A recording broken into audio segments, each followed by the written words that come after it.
Tantor Audio, a division of Recorded Books, presents A MacKenzie Yuletide by Jennifer Ashley, narrated by Angela Daw. Chapter 1. December 1898. MacKenzie paused, his paintbrush dripping at the soft sound from the end of the corridor. The skylights in his room at the top of Kilmorgan Castle, the vast MacKenzie manor house, were dark. Mac didn't remember night falling, but when he became deeply immersed in painting, time passed swiftly. It was also cold, his fire having died to a glow of coals. Lamps glowed softly, which meant his valet, Bellamy, must have entered and lit them. Mac pulled himself out of the painting of a Scottish landscape and restored himself to the here and now. It was mid-December, at 2 a.m, and his wife and children were snugly asleep in the floors below. Mac's brothers and their families slept in their wings of the vast house, all awaiting the celebrations at Christmas and Hogmanay.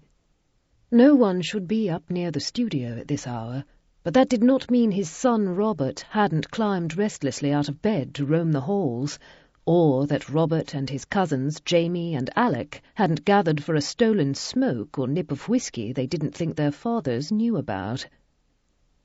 Mac wiped his brush and dropped it into his jar of oil of turpentine. He mopped at his hands, which never stayed clean, but didn't bother trying to scrub off his face. Nor did he remove the kerchief that kept his hair more or less free of paint. Once he found the source of the noise, he'd return and finish the shadowing that was challenging him. He shrugged on his shirt, now noticing the cold.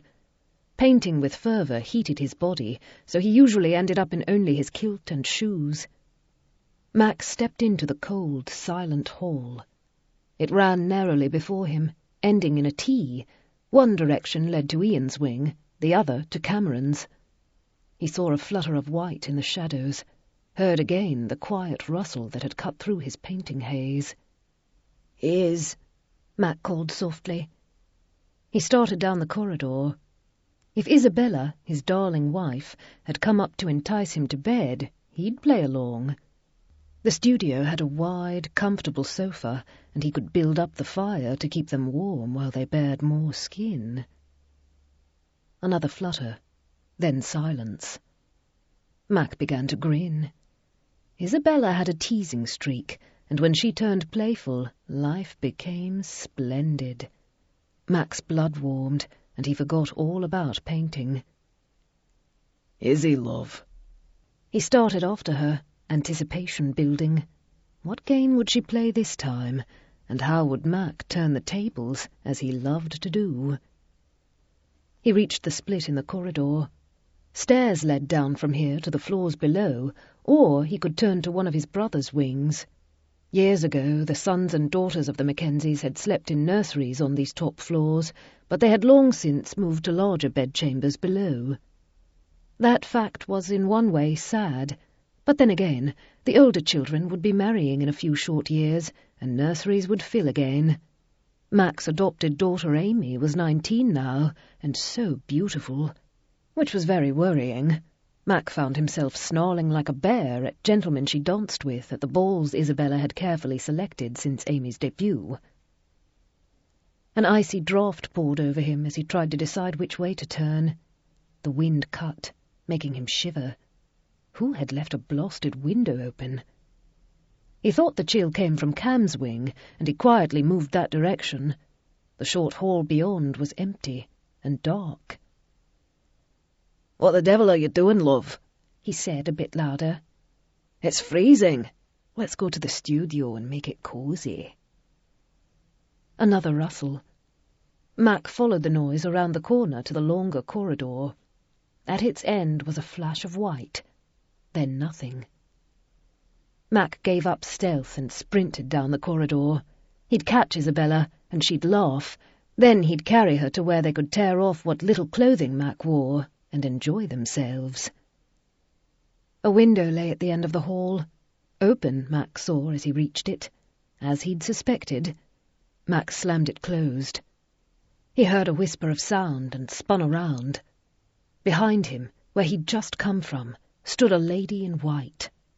A chance moonbeam caught on her red hair. In that instant, Mac knew this wasn't Isabella. Different stance, different height, and Isabella was alive. Why he thought this woman wasn't, Mac didn't know. Maybe because the moonlight made her skin deathly pale, or because the white dress floated, though the draught had gone.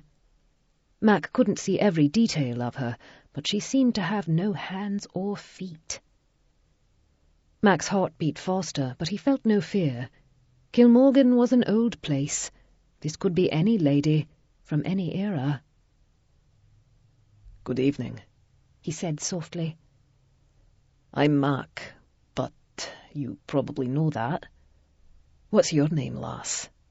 Which one are you?" The apparition was utterly silent. Mac took a step forward, wondering what would happen when he reached her. Could he walk straight through her? And would that be impolite?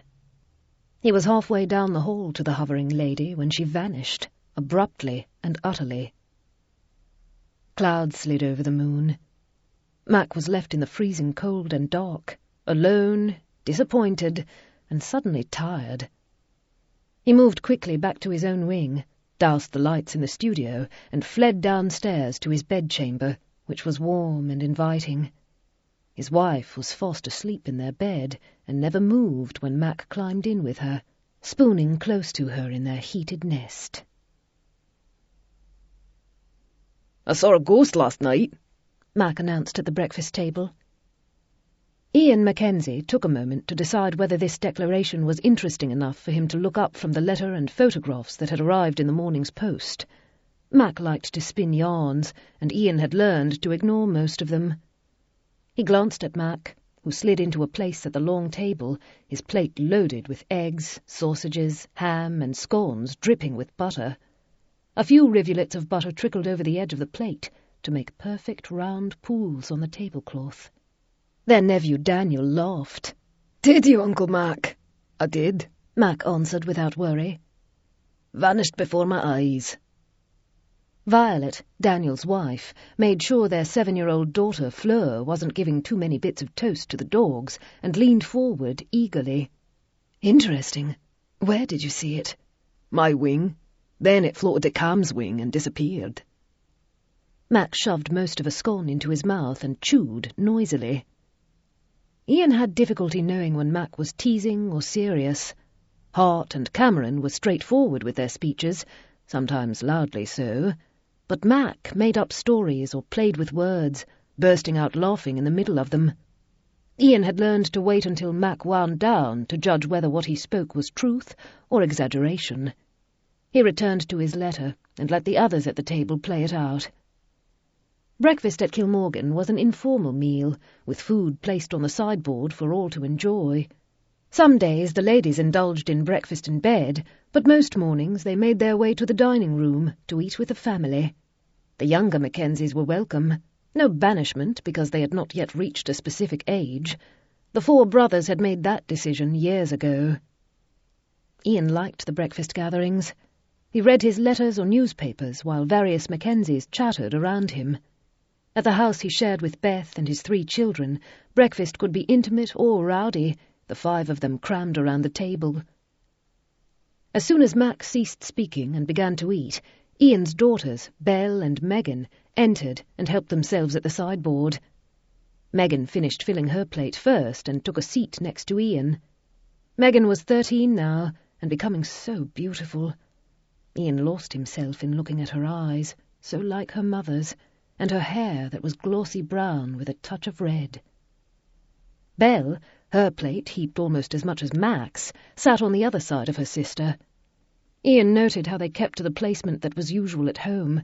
They knew he preferred it if everyone sat in the same seats day after day. "Good morning, ladies," Daniel boomed at them. "Uncle Mac has seen a ghost at the top of Kilmorgan Castle. What awful spectre haunts our midst? A Highlander of old, calling to his clan? Great-great-great-grandfather Malcolm, bellowing for his whiskey? A lady, waiting for her lover to return from one of our many rebellions?" "Papa." Fleur shook her head at him. Like Violet, she was a skeptic. Megan shivered. I hope it's not the lonely lady. Belle scoffed. There are no ghosts. They're seen only by people who are drunk or mad. She caught Mac's grin and flushed. Not that I mean you are mad, Uncle Mac, or drunk, but it has been shown that oil of turpentine and the components of paints can make one's brain behave as though it is intoxicated. You might have breathed in too much last night. Mac winked at her. An excellent theory, very scientific. I assure you, dear niece, I keep plenty of air flowing through my studio and avoid a build-up of fumes. I truly did see a ghost. Kilmorgan is quite haunted. Poppycock, Belle said, but Megan shivered again. There has been absolutely no proven existence of ghosts and spirits, Belle went on. Those who pretend to have gathered evidence are frauds. Oh, I beg your pardon, Cousin Violet. No need, sweetheart, Violet answered calmly. I know all about frauds and hoaxes. Do not worry, Megan. Whatever your uncle saw, it wasn't a ghost. If you say so, Mac said before he fell to devouring the rest of his breakfast. Megan did not return the smile, from which Ian deduced she was not reassured. He reached over and squeezed her hand. There are no ghosts, he said firmly. They do not exist. Quite right, Belle said on Megan's far side. Belle looked for rational and scientific explanations for everything, from a flower pushing through the earth, to how far away the stars were, to how rain clouds formed. Her inquisitive and eager mind had worked through most of the books in Ian's library, and she'd quickly absorbed everything her brother's tutors had taught them.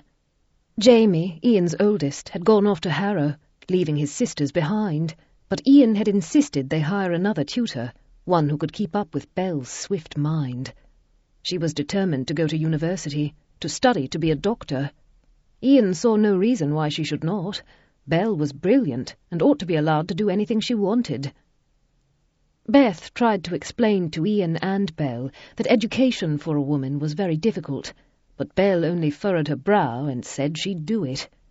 Ian knew she would, and he'd certainly use all his might as a Mackenzie to ensure that she found a university that would take her. Megan was no less intelligent, but in a different way.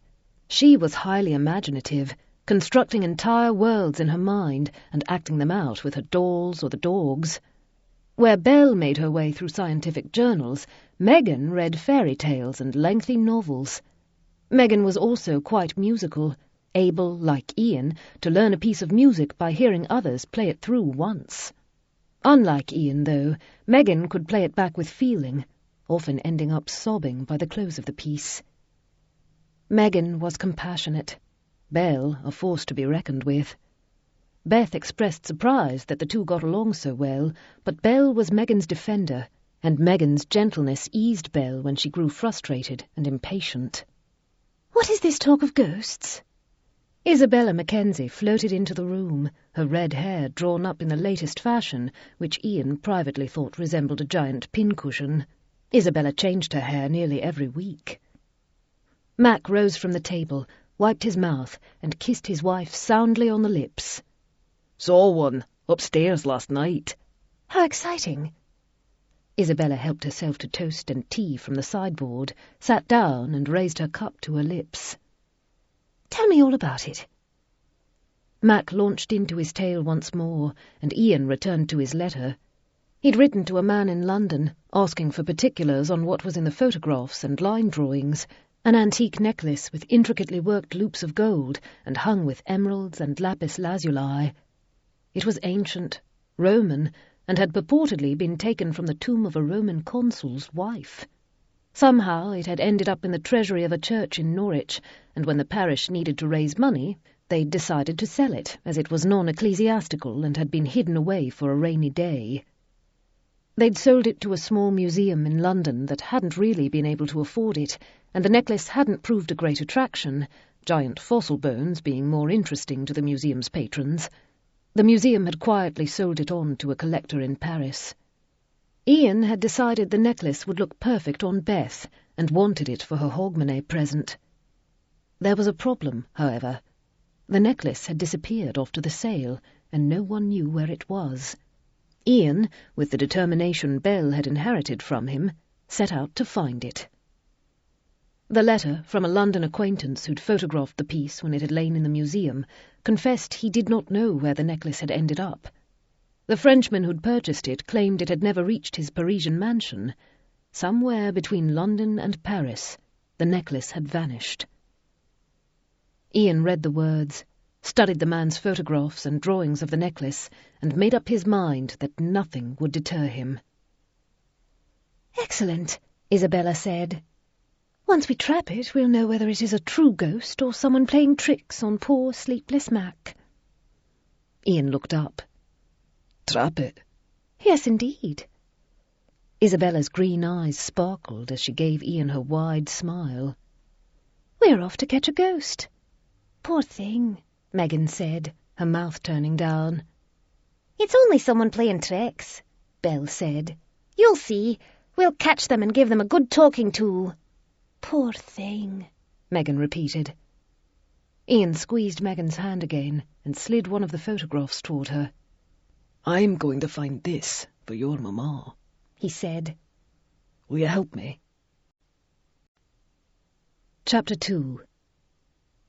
Jamie MacKenzie spent the miles on the train from London looking through the answers to his inquiries in disappointment.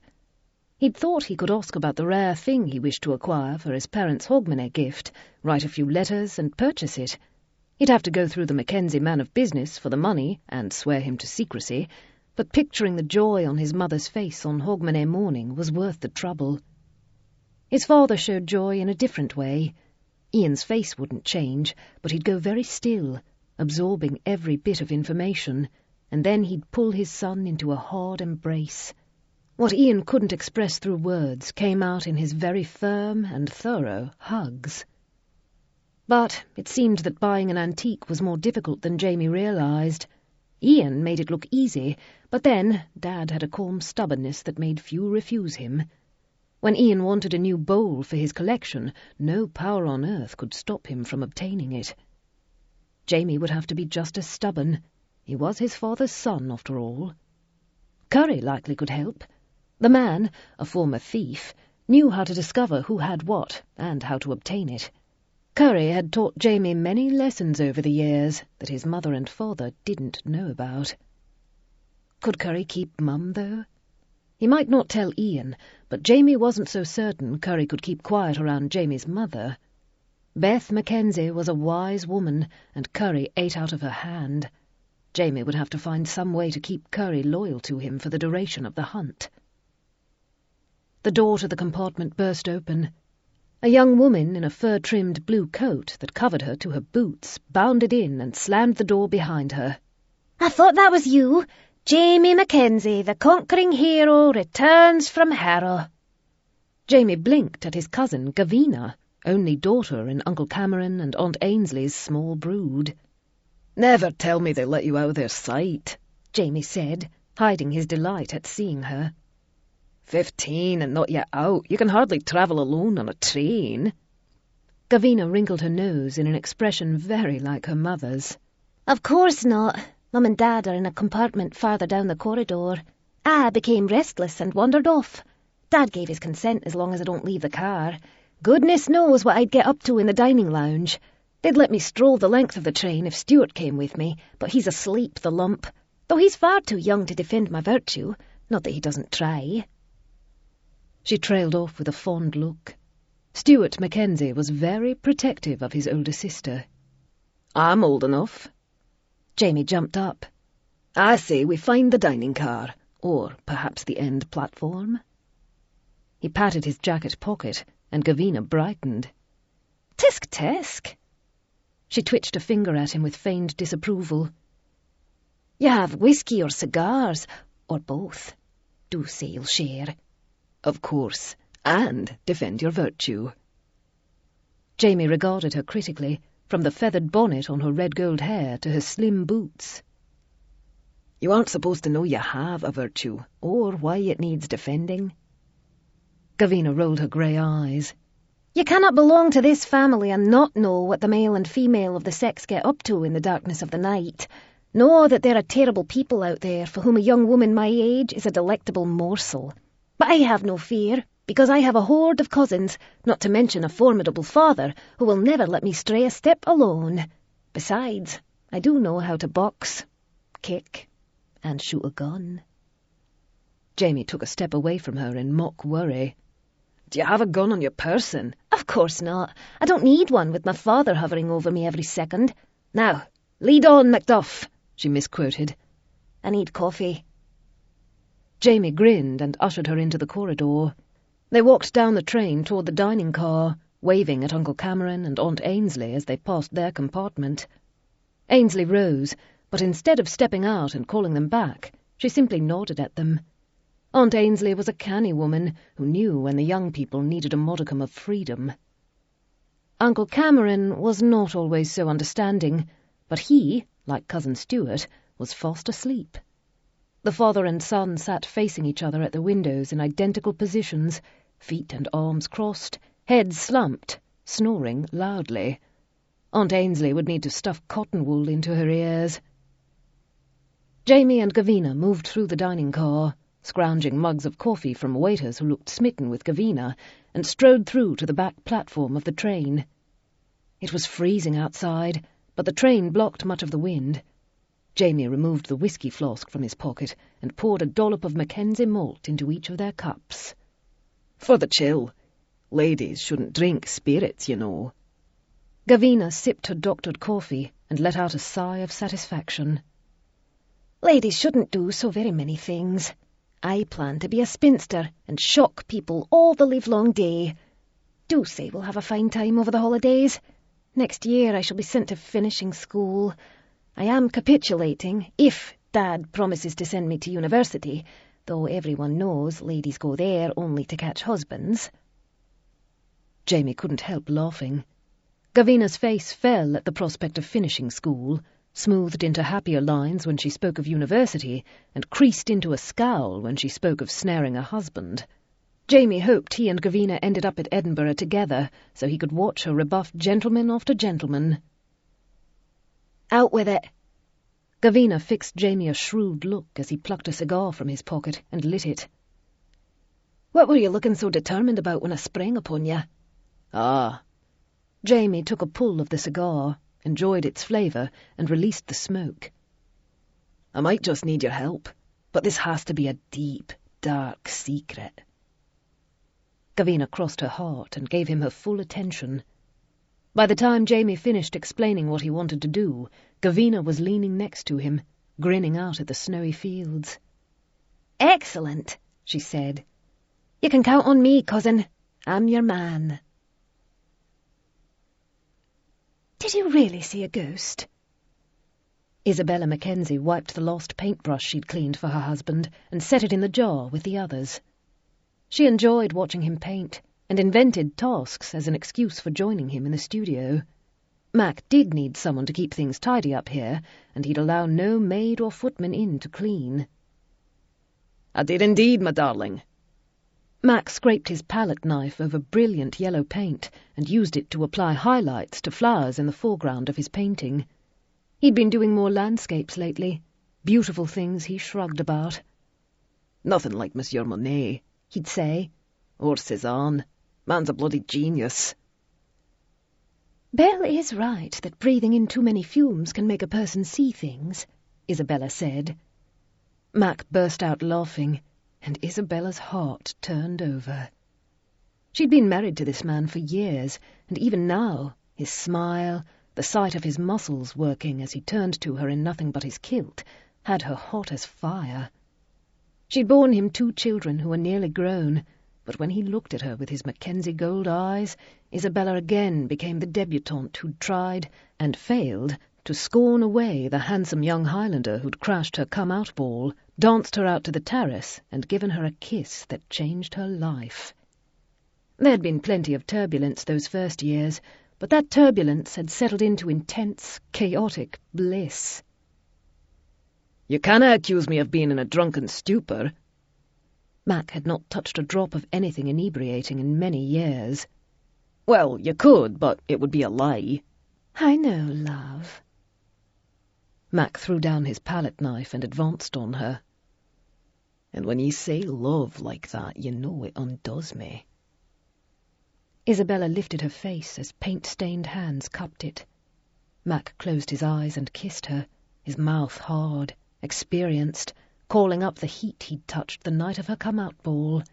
He'd kissed her, married her, and taken her to his bed in a matter of hours. Isabella had gone happily and quite willingly. A bang somewhere down the hall made them both jump.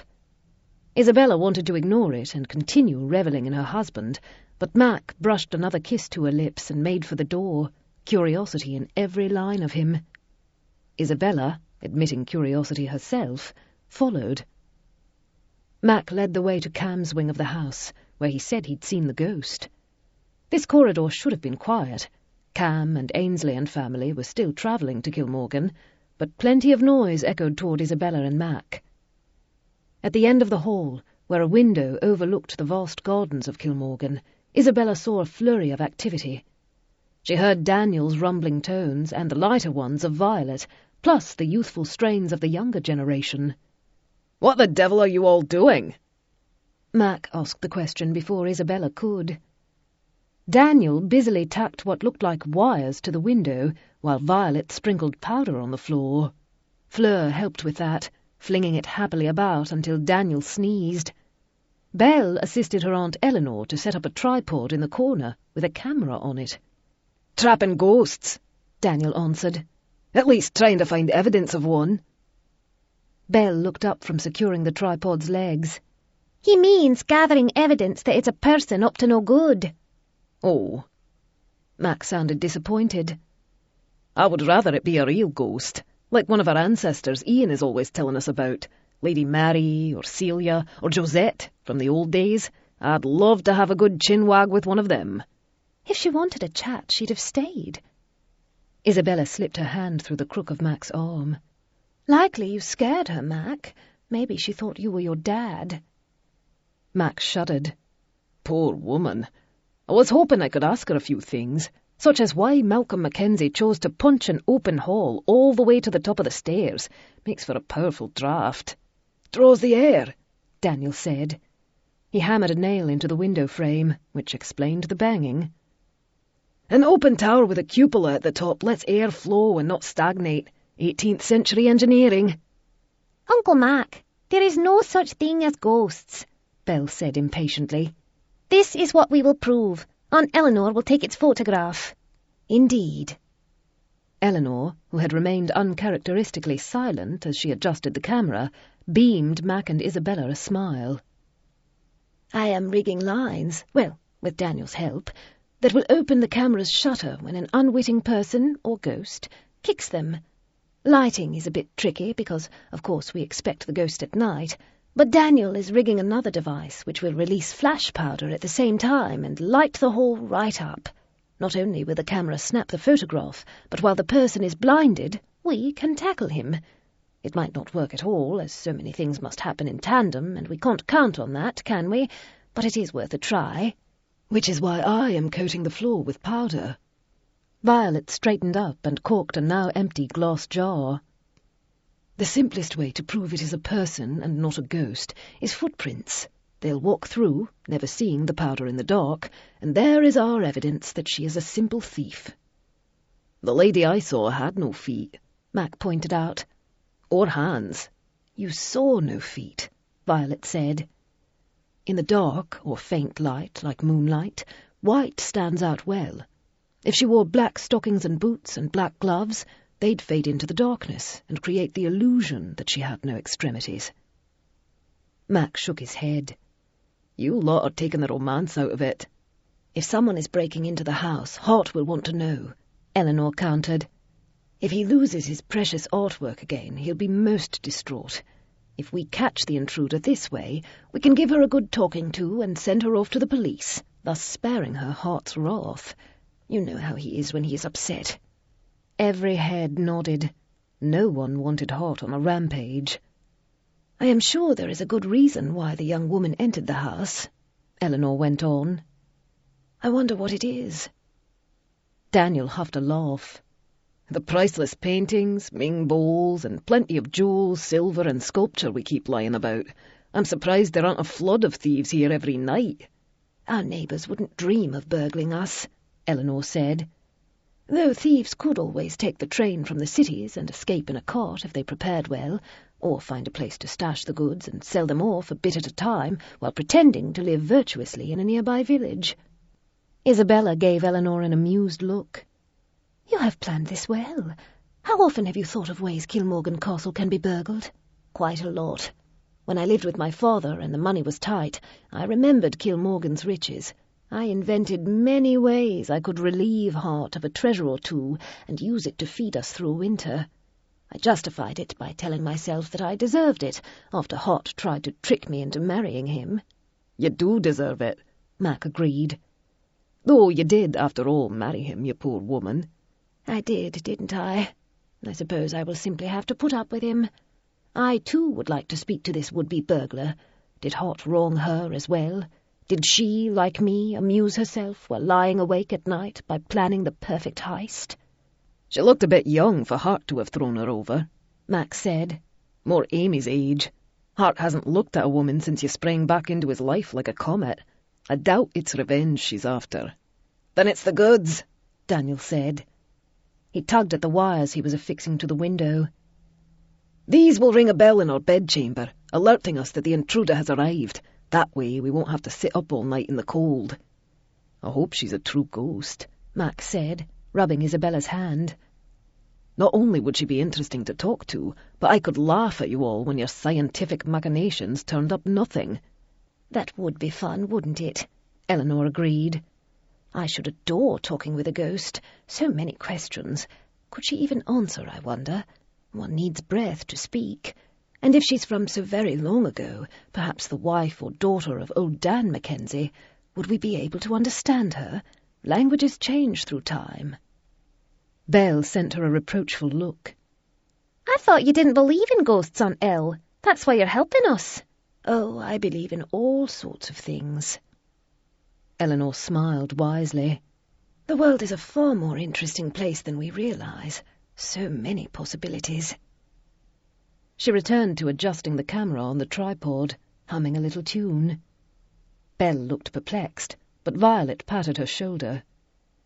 "It is a good idea you had to photograph it, Belle.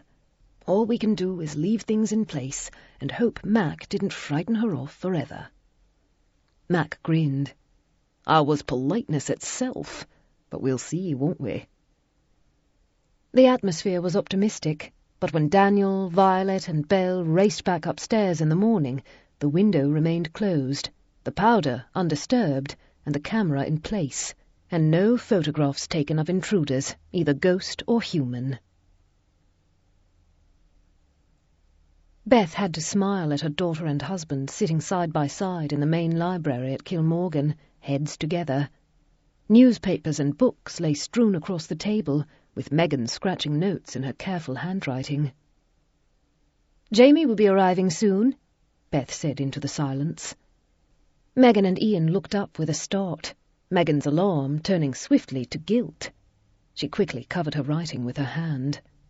Ian, after his golden eyes widened a moment, recovered and assumed his usual calm. "Then we must meet him."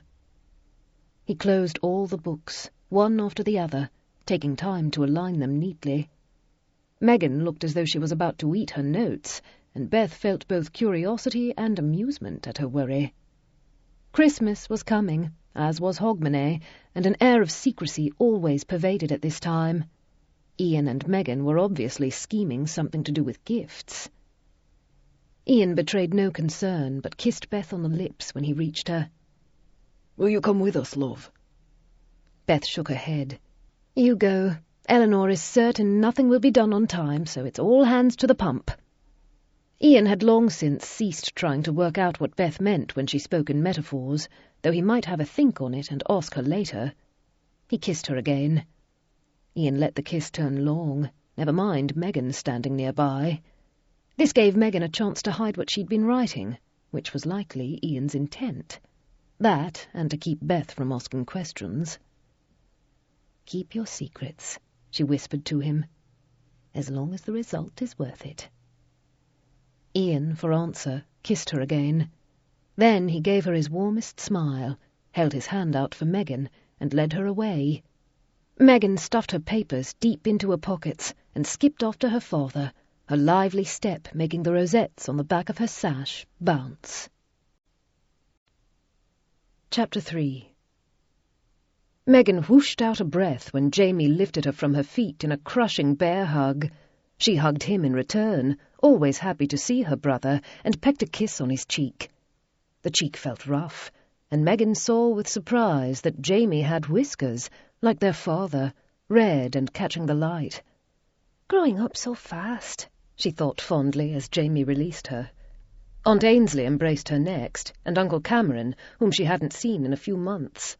Then Cousin Stuart, who was her exact same age, though he seemed to have grown a head taller than Megan in the intervening time. Cousin Gavina sent Megan a smile and kissed her cheek, her beauty like a poem. The adults headed for the carriage, but Megan hung back as Jamie and Gavina began to walk to Kilmorgan. Stuart, wanting to show he was as robust as his cousins, joined them. Megan knew she'd have to jog to keep up with the others, but she didn't want to go tamely home in the carriage without them. Gavina kindly took her hand and slowed her pace, keeping Megan with her as the boys ran ahead and behind again, behaving like the unruly male creatures they were. Megan had always been in awe of Gavina. Though only 2 years older than Megan, Gavina was radiant, poised, and not afraid to flirt with boys. Belle had confided to Megan that when Gavina made her come out, she'd be what was called a diamond of the first water, and likely showered with proposals. Gavina, on the other hand, in spite of all the flirting, had declared she had no intention of marrying at all. Megan would be interested to see what happened in a few years. It didn't take long for Megan to realize that Gavina and Jamie were up to something.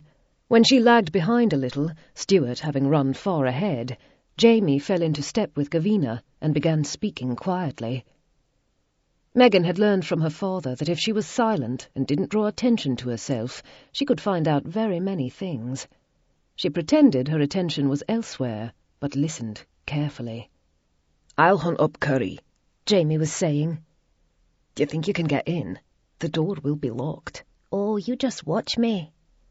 Gavina grinned at Jamie with confidence. Gavina was smart, like Belle, but in a different way. Belle knew all kinds of facts from books, but Gavina could do things, like pick locks, discover secret passages, and figure out how to beat all the boys at hide-and-seek, tag, or any other game they'd played when they were children. Cunning and stealth, Gavina had always said, beat running and punching any time. Megan hoped they didn't plan to steal anything. Then Megan would have to tell, and she did not like tattling. However, if she knew nothing, she couldn't report it, could she? "We have a ghost," she said in a loud voice as she caught up to them. "Uncle Mac saw it. Belle and Daniel and Violet tried to prove it was a person, but their traps caught nothing, so it must be a real ghost." Both turned to her, their attention caught. Jamie expressed derision and ran off to find Stuart, who had decided to climb a tree for some reason. Gavina remained with Megan, gazing at her with avid interest. "A ghost? That's wonderful. Do tell." Ian, in his study, went over the telegraph messages he'd retrieved from the train station when he'd collected Jamie, frowning as he read them. Lloyd Fellows, now a chief superintendent at Scotland Yard, had looked into the theft of the necklace, if it had been a theft, and had discovered nothing. Since Fellows was as dogged as Ian believed him when he said he'd turned over every stone. The museum had reported no burglary. They claimed they'd wrapped up the necklace and sent it via courier to the man in Paris who'd bought it. Interestingly, while the courier had agreed that his service had sent him to retrieve 3 packages from the museum and deliver them to various residences in Paris, he had not taken one to the gentleman who'd purchased the necklace. The clerk in the museum, however, swore he'd wrapped it and left it for the courier. Somewhere between the shelf in the museum storeroom and the courier's hands, the necklace had disappeared. Fellows had thoroughly questioned the courier and concluded the man had not stolen the necklace himself. He'd worked for his firm for years and was one of their most trusted employees. No package he'd ever touched had gone astray. Fellows then questioned the packers and clerks at the museum, but again, all were trusted men and one woman who had worked at the museum for some time. Ian tossed down the telegraphs, feeling old frustration work into his bones. It had been a long, long time since he'd had one of his muddles. During one, he would become fixed, focused on one mundane task, while his brain spun and tried to make sense of the world. Muddles distressed his family, he knew, and there had been no need for one for a very long time. Beth and his children steadied him now. But occasionally Ian faced a problem he did not know how to confront. His wife, sisters-in-law, and brothers could sit and think through a conundrum, or discuss it with others and come up with a solution. Ian had difficulty voicing his thoughts, and so tried to work through them on his own.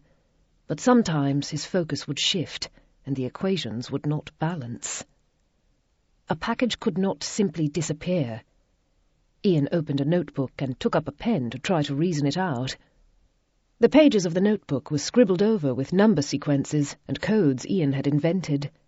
Beth enjoyed the codes, and they sent each other notes that only they could read. Ian liked that he could tell her exactly what he loved about her, including vivid physical details that no one would understand but her. Watching Beth decipher the notes, her colour rising, her eyes sparkling, made him warm. Ian lingered now over one of the codes, his blood heating. He forced his attention away. Even better if he could drape the lovely Roman gold over Beth's bare skin, but he had to find the necklace first. If it had disappeared between being packed and the courier's arrival, there were several possible explanations. A. Whoever was supposed to pack the necklace had simply pocketed it and taken it home. B.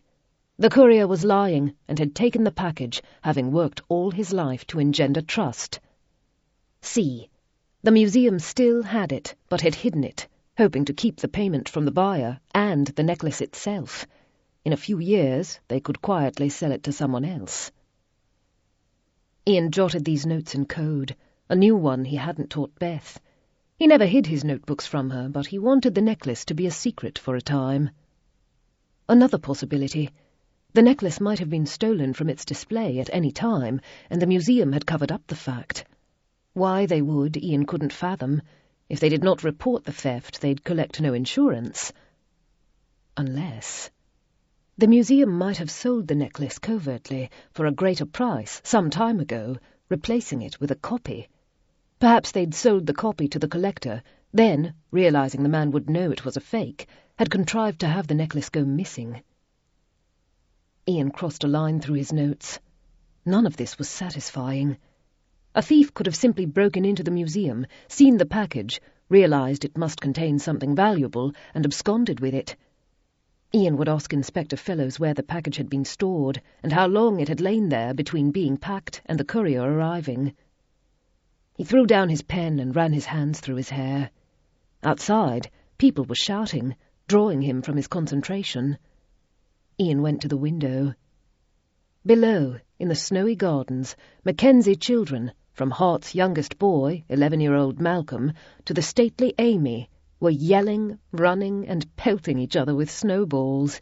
Even Amy, a young lady now, alternately chased or ran from the others, screaming when a well-placed snowball slammed into her back. Laughing, she scooped up snow and lobbed it at Jamie and Robbie with great skill. Megan ran among them, managing to land a large glob of snow on her brother's back. Even Belle, who preferred to read rather than run wild, jumped up and down, cheering for Megan's hit. She then shrieked and ran when Jamie came after her. They were all there, the children of Hart, Cameron, Mac, and Ian. In a few days, Fellows 3 would arrive, completing the set. Ian thought back to the days when he and his brothers struggled out from under the shadow of their father, battling loneliness and their own destruction. But now, with the help of their wives, Mac had conquered inebriation, Cameron had recovered from the crazed brutality of his first wife, and Hart had relaxed his need for absolute control and power. Mostly. Ian believed he'd come furthest of all. He could sleep without waking in terror, darkness no longer pressing him. He could meet the gazes of those he loved without fear he'd be trapped in them. He could stand at the window and gaze fondly at the younger Mackenzies, tangible evidence of the brothers' happiness, and become almost poetic. Beth would laugh. The thought of his gentle wife, her blue eyes and sweet smile, made Ian turn from the window. The fact that all the children were outside in a snowball battle meant that the house was relatively empty, and he might find Beth alone. Ian shoved his notebooks into his desk, locked it with the small key, and strode off to seek his wife. Gavina Mackenzie slipped through the darkened upper corridors of Kilmorgan late in the night. The sun set early this close to the winter solstice, rendering the land deep black well before the family supper. Inside Kilmorgan, however, lamps shone, chandeliers twinkled, fires burned high. The collected Mackenzies conversed, made music together, and told each other stories well into the wee hours. Tonight, Mac had been regaling the younger ones with the tale of his ghost. Jamie, slipping off with Gavina to discuss strategy, had looked superior. "And people say my father is mad. He's not daft enough to believe in ghosts. He has a good head on his shoulders, does my dad."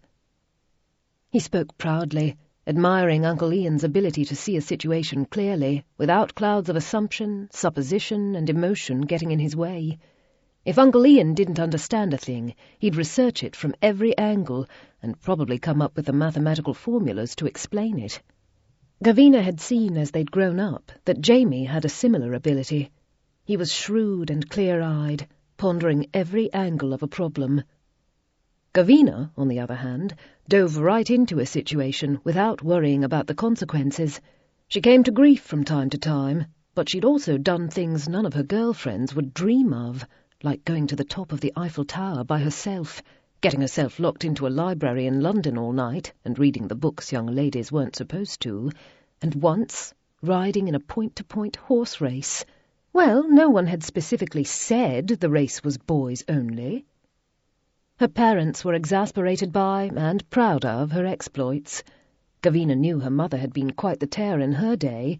Who did Jamie think had taught her to pick locks? Gavina had the best father in the world, she thought, as she silently entered Uncle Ian's study. She halted after she closed the door, waiting until her eyes adjusted to the faint light before proceeding.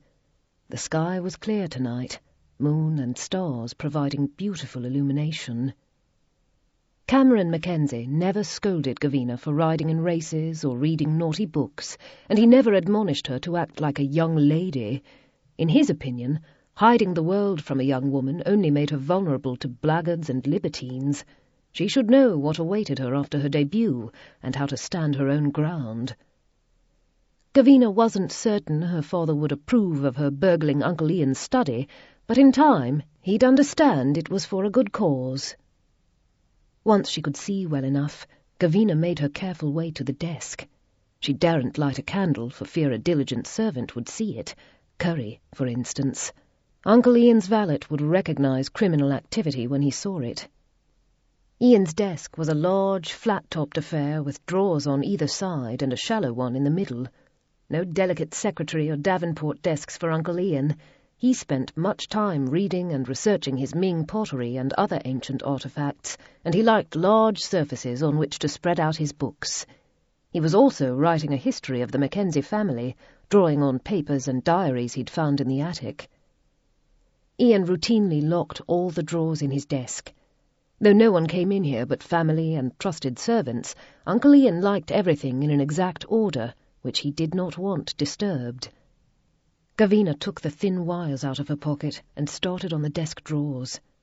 Her mother had said that while a hairpin did well in a pinch, long, stiff wires were much better, one to hold the tumbler, the other to turn the lock. Gavina had practiced diligently. At first she'd been amused by her mother's hobby, but she'd learned that it could be quite useful, as it was now. In a few short moments, Gavina had all of Ian's desk drawers open, searching for the notebook Jamie had told her to look for. She found it in the second drawer down, a leather-bound book filled with jottings and numbers, plus folded pieces of paper. Within one of those papers was the picture Jamie wanted. Gavina rose from her knees, hugging the notebook. Victory! Her glee abruptly vanished when she heard footsteps outside the door. Damn and blast! If Gavina were caught in the dark in Ian's study, desk drawers open, cradling Ian's notebook, she'd not easily talk her way out of it. While her father stood by her with most of her escapades, even he wouldn't be happy with Gavina stealing from Uncle Ian. Drat Jamie and his fantastic ideas, and drat herself for leaping into the scheme with her usual enthusiasm. Gavina darted across the room, using the lamplight from the corridor to find her swift way to the corner. Thank heavens for her MacKenzie cousins, who liked to explore every inch of this huge house, and its secret passages. Because of them, Gavina knew there should be a small panel at the end of the bookcase. Yes! Gavina jabbed at the smooth panel until she found the depression that let it spring open, revealing a dark passageway.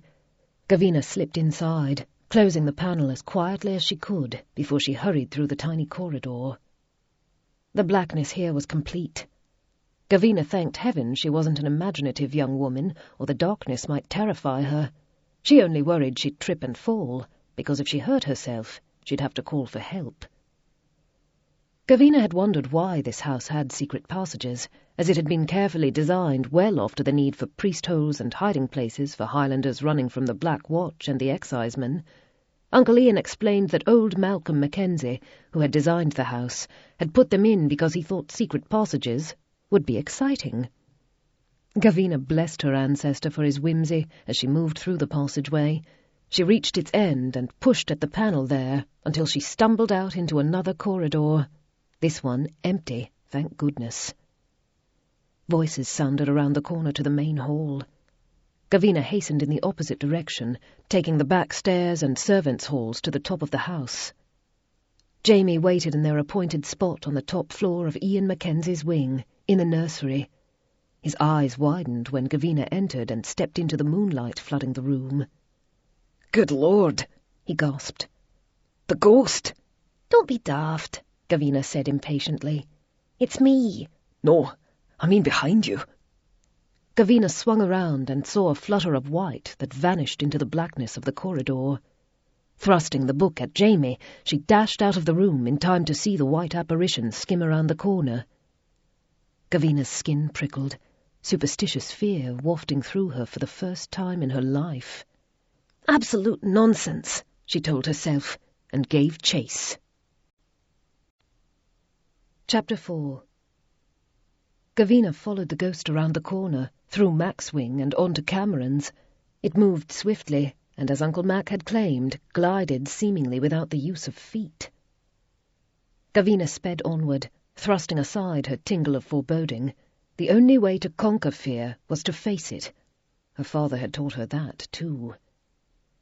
At the end of the hall, where the large nursery she'd shared with her brother had been, the ghost disappeared. Gavina halted with another shiver, but she squared her shoulders. This house was riddled with passageways, and the woman must have slipped inside one. She heard Jamie pounding behind her, but she would not let her cousin laugh at her for being afraid of a ghost. Gavina sped her steps, making for where she'd seen the thing evaporate. Something tripped her. Gavina fought for balance and took another step before a brilliant flash of light erupted in her face. She fell against the wall, half blinded, cursing with more words than her father realized she knew. Strong hands caught her, and Jamie pulled her to her feet. "You tripped the camera, you daft lass." Gavina pushed away from him, struggling for breath. "I realise that. Help me take out the plate, or Aunt Eleanor will know we were up here." She groped for the camera, but Jamie reached it first. He pulled out the small photographic plate and put it into his pocket. "I'll take care of this, never you mind. Why did you chase it?" "Why?" Gavina turned to him in surprise. "To prove it's not a ghost. The question is, why did I trip the camera and she didn't?" "Because she's a ghost," Jamie said, as though this were reasonable. Gavina gave him a deprecating look. "Now who's the dafty? I thought you didn't believe in spirits." "I didn't, until I saw her." Jamie's face softened, his eyes golden in the moonlight. "She's a bonny lass, isn't she?" Gavina stared at him, lips parting. Jamie had never hidden the fact that comely females pleased him, but she'd never seen him wearing this besotted expression. He looked like a dreamy-eyed cow. "Oh, for heaven's sake," she said in exasperation. "Let us go downstairs before someone comes to investigate. Daniel said he rigged up an alarm, and someone might have noticed the flash." "Aye, well..." Jamie gazed longingly at the spot where the ghost, or whoever she was, had disappeared. "She walks in beauty, does that poor lass." Jamie only became poetic, and very Scottish, when he was going soft about something. He could wax lyrically over a brilliant sunset, or a view over the water, or a splendid horse running flat out. And now, it appeared, a beautiful woman. "You are absurd, Jamie MacKenzie," Gavina said. Jamie shrugged. "One day you will fall in love, dear cousin. On that day, I will smile." Gavina glared at him as he sauntered down the hall, the MacKenzie blue and green kilt fluttering as he went. As if Gavina would ever fall in love. At least, if she did, she vowed she'd not act like such a fool. "For heaven's sake," she repeated in a mutter, and stomped off to him. Eleanor, Duchess of Kilmorgan, emerged from her dark room the next morning with her mouth a flat line. She knew the young Mackenzies were mischievous, and no wonder, considering their fathers, but this was going a bit too far. As she strode down the hall, the printed photographs in hand, she distractedly noted all that needed to be done before Christmas and, more importantly, Hogmanay. This year they'd keep things simple. Hart had agreed to set aside the holidays for family and close friends, but that still meant a good many people. She and the housekeeper were hiring more staff to help with the decorating and the food. Lloyd Fellows and Louisa, with their children, were already on their way. The McBride family would soon arrive as well, Ainsley's 4 brothers and their collective offspring. So would David Fleming and his wife and young son. That made 11 families multiplied by 2 to 3 children each, though Ainsley's oldest brother Patrick and his wife had never had children of their own. The couple had raised Ainsley and her wild brothers, and now were inundated with nieces and nephews. Speaking of nephews, Eleanor pulled her swift thoughts back to the present. She entered the dining room to find most of the family breakfasting. The din from myriad conversations assailed her, her husband's voice the loudest as he boomed something to Daniel. Eleanor paused in the doorway.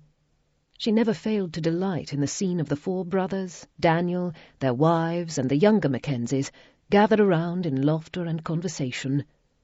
Her heart warmed most of all for Hart, seated at the head of the table, trying and failing to bring some order to the chaos.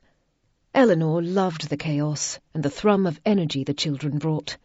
She'd spent much of her life alone, she and her father living by themselves in a run-down pile of a house.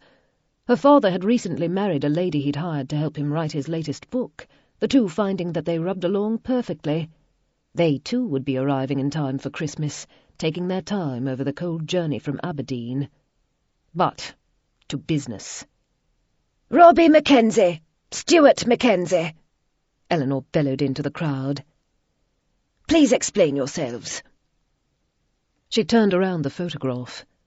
Robbie, who'd taken a bite of porridge, began to cough. Stuart only sat still and became very red indeed. The photograph showed 2 bare backsides, caught in the brightness of a flash. They would have been anonymous rumps if both Robbie and Stuart hadn't glanced behind them to make certain the camera went off. There was a collective hush as those around the table studied the photograph in amazement, and then a roar of laughter. Ainsley and Isabella each tried to scold their respective sons, but they hid their mirth poorly. Ian looked slightly perplexed at the laughter, and Beth whispered into his ear, presumably explaining. Hart's voice cut through them all. "For shame, lads," he thundered. "You've wasted your aunt's chemicals and no doubt upset her. I can imagine her shock when the photograph resolved." He picked up a cup of steaming coffee and quickly drank it, lips twitching suspiciously. "Hardly shocked," Eleanor said crisply. In a life with Hart, nothing much jolted her. It was a joke, I suppose, on those adamant to find their ghost, but yes, you are very naughty." Daniel broke in, not bothering to hide his grin. "You were hoping to see something pale and glowing, weren't you, Uncle Mac?" Violet elbowed him, but Daniel only collapsed into laughter. Mac threw a piece of bannock at him. Eleanor noted Gavina giving Jamie a long glance, and Jamie shaking his head ever so slightly. Eleanor's eyes narrowed. Now what were they up to? "Lads," Mac said to the still red Robbie and Stuart. "You are very funny, but I can't let you get away with it. Apologise to your auntie." Sorry, Aunt Eleanor, they both mumbled in overlapping syllables. "They need to do more than that," Hart said. "Never fear." Eleanor gave both boys a severe look. "I have plenty of ways they can make it up to me, starting with cleaning up the dark room and all the flash powder upstairs. Such a large amount of burned powder on the floor. It is not fair to have the maids sweep that up. You must have used too much, Daniel." Again, Jamie and Gavina exchanged a glance. Eleanor would have to find the root of that later. Daniel shook his head. "I swore I used just enough and no more, and no one tripped the alarm I rigged. Did the powder show any footprints?" "It was such a mess I could not tell," Eleanor said. "It will take some labour for it to be cleaned up." She set the photograph face down on the table as Robbie and Stuart looked even more dejected. Eleanor took her chair at the foot of the table, finished with the business. 2 footmen sprang forward to serve her, the lads trying to stifle their own laughter. Jamie went still, his gaze riveting to the door Eleanor had left open. Eleanor turned in time to see a housemaid peek in and then retreat. "Good Lord!" Jamie sprang from his chair, shoving it back so hard he overturned it and bolted from the room. Mac, looking as stunned, followed him. Eleanor waved off the footman and hurried out, wondering what on earth Jamie was on about now. She found Jamie in the middle of the wide front hall, where footmen and maids on ladders wound garlands through the staircase. "Where did she go?" Jamie demanded of them. One of the footmen frowned. "Who, sir?" he added quickly with a glance at Eleanor. "That maid!" Jamie rushed to the gallery that spanned the front of the house and scanned its length. "Didn't she come this way?" "We didn't see," the footman answered. "We're looking up, not down. Sir." The footman at Kilmorgan often forgot to address Jamie with the honorific, as he was friendly with all the staff and, Eleanor knew, shared cigars and whisky with them. "I saw her too," Mac said. "That was her." "The ghost?" Isabella asked excitedly, coming up behind him. "Blast, I missed it." Gavina had trailed after them. "Not a ghost," she said decidedly. "A housemaid." "Indeed, we have been hiring extra help," Eleanor said. "Mac, if you and Jamie have frightened off a new maid, I'll be most unhappy. We need every pair of hands right now." "That would explain things," Gavina said. "There's a new housemaid, and she was lost or simply exploring the place. Servants sleep in attics in most houses. She was likely looking for her room." "Logical," Eleanor agreed. Gavina looked satisfied, Isabella disappointed, Mac unconvinced. Jamie continued to frown, perplexed. Simplest explanations were best, Eleanor always believed. She'd find the maid, soothe her, show Jamie and Mac that she was a real human being, and this ghost hunt would be over. Not that Eleanor didn't wish they had a true ghost, one would be terribly interesting, but the holidays at Kilmorgan were not the most convenient time for them to appear.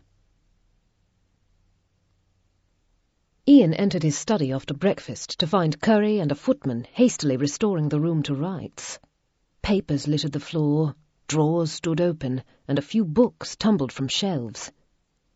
Ian paused in the doorway, hand on the handle. Curry, noticing him, carefully set down a stack of books and hurried to him. "No harm done, Gov. Just a prank, I think. Or the ghost. Evil spirits like to throw things about." Ian knew no evil spirits had done this. Someone had broken into this room and rifled his desk. Years ago he would have become upset.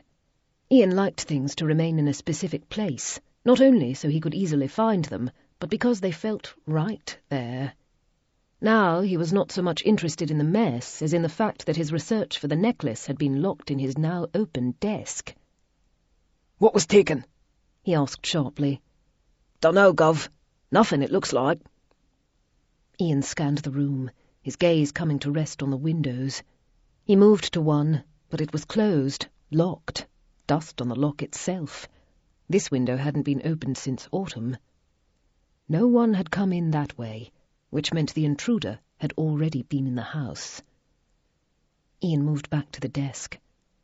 Curry had tucked his notebooks into the drawers once more, including, Ian was relieved to see, the one that contained his coded writing about the necklace. Ian pulled that one out and flipped through it. The coded pages were intact, including the telegraph messages he'd received from the museum. One of the photographs of the necklace, however, was missing. "Ah!" Curry stooped and retrieved something from under the desk. "Where does this go, my lord?" He held the photograph.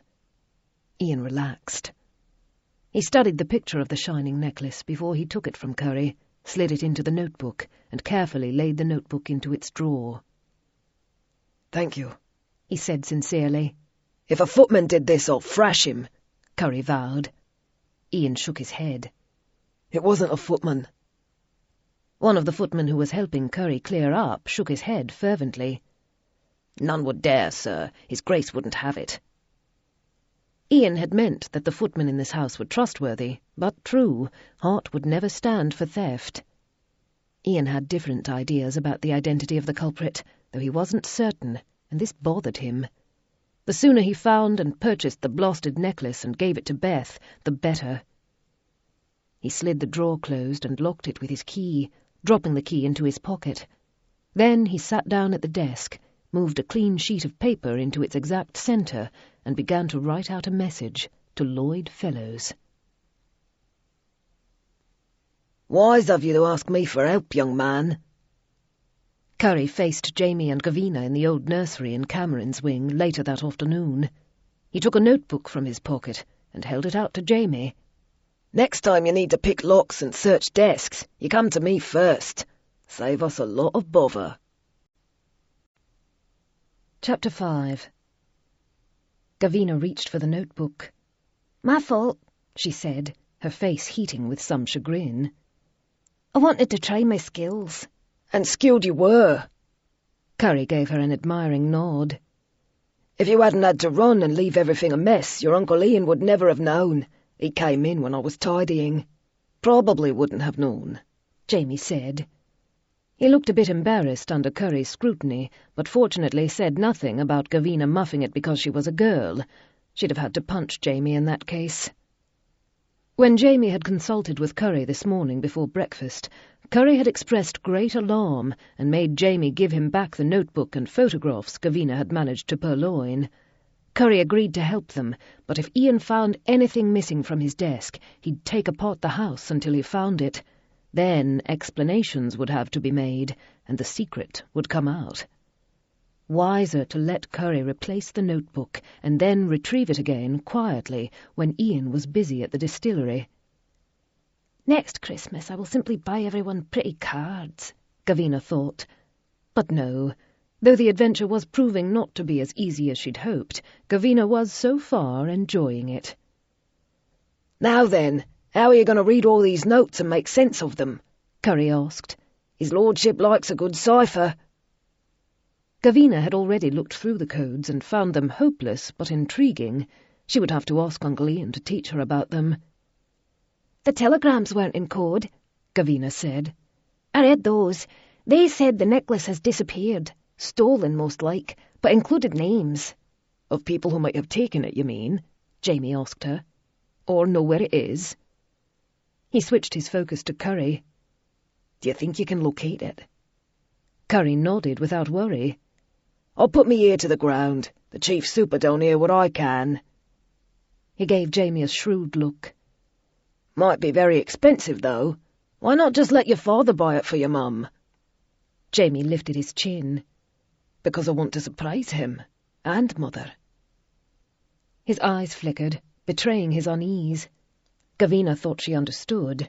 Jamie wanted to prove he was as clever as his father. Jamie would never say that, but Gavina knew her cousin well.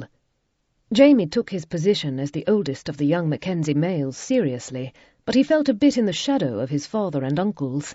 He wanted to be like the men of the family, fearless, smart and formidable. People in London moved out of the way when Uncle Hot descended from a carriage or strode through a park, and Jamie, Gavina sensed, envied that power. Finding a gift for Aunt Beth before Ian could would make Uncle Ian proud, earn his praise, and even make Ian happy, something Jamie tried to go out of his way to do. Watching Jamie, Gavina decided a few things. Curry and Jamie spoke a while longer. Then Curry departed to begin his hunt. Gavina lingered, memories of the nursery surrounding her, she and her cousins laughing and playing as children, the room full of noise. Nanny Westlock, now retired, had kept them under control with her wisdom and no-nonsense ways. Through it all, their play, quarrels, celebrations, rivalries, friendships, they'd been loved. Their parents had fought through strife, grief and heartbreak to come together, and they loved their children fiercely. "We love them back just as fiercely," Gavina realised, "though we might act like ungrateful wretches and not show it." Jamie was trying to give his father what Uncle Ian and Aunt Beth had given him. It was touching. Gavina shook herself. She'd grow positively maudlin if she went on at this rate. "Jamie," she said as he pored over the notes they'd copied out of Ian's book. "You told my brother and Robbie to point their bums at that camera, didn't you, so that triggered flash and exposed plate would be explained?" Jamie nodded in a matter-of-fact way. "You didn't want Aunt Eleanor to develop a photograph of you looking pop-eyed and guilty, did you? I exposed the plate you triggered to full light so it would wash out the image, then put another one in the camera and rigged up the flash again. I asked Robbie and Stuart to set it off, to play a trick on the ghost hunters, and smeared the flash powder around to hide everyone's footprints."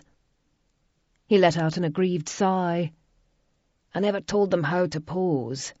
"Aunt Eleanor will have them working like dogs the whole holiday because of it." Jamie flashed her a grin. "They're being punished for acting like hellions. If they'd just made faces or something, they'd have gotten away with it. Their own fault." "I suppose." The explanation made Gavina feel a tad less guilty. Her brother Stuart had a mischievous streak a mile wide. "What do we do now?" "Wait for Curry to report. Thank you, Gav. You were right that I needed your help." Gavina tried not to feel pleased. Jamie was a smooth-tongued devil, well she knew, Mackenzie to the core, but it was nice to be appreciated. She left him, wrapped up well, and went outside to the paddock. Her father, the giant Cameron Mackenzie, swung down from a horse, his man and closest friend, Angelo, taking the reins.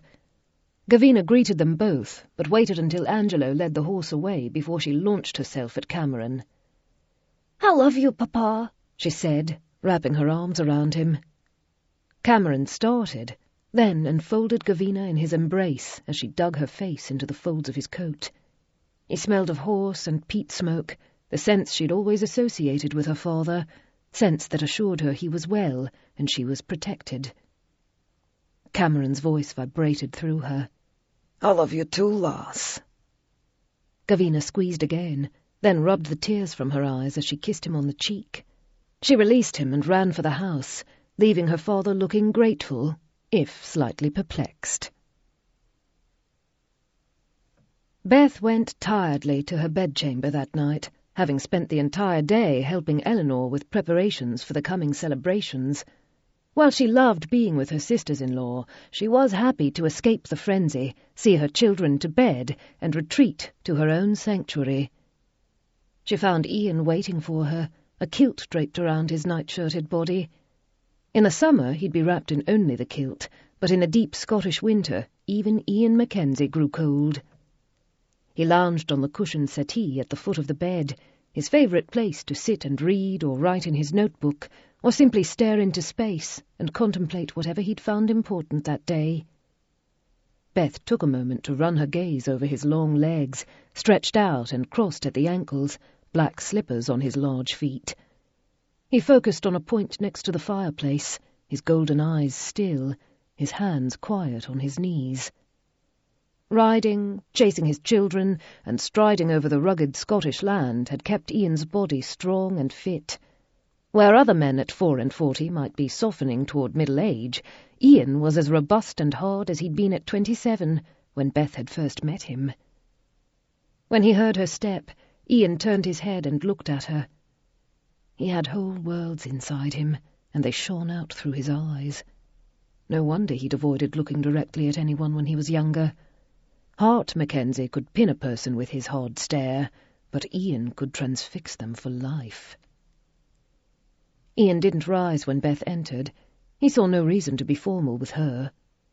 She sank down on the settee beside him, snuggling into his warmth. Ian's arm went around her, and his lips brushed her hair. "Deep thoughts, my love?" she murmured.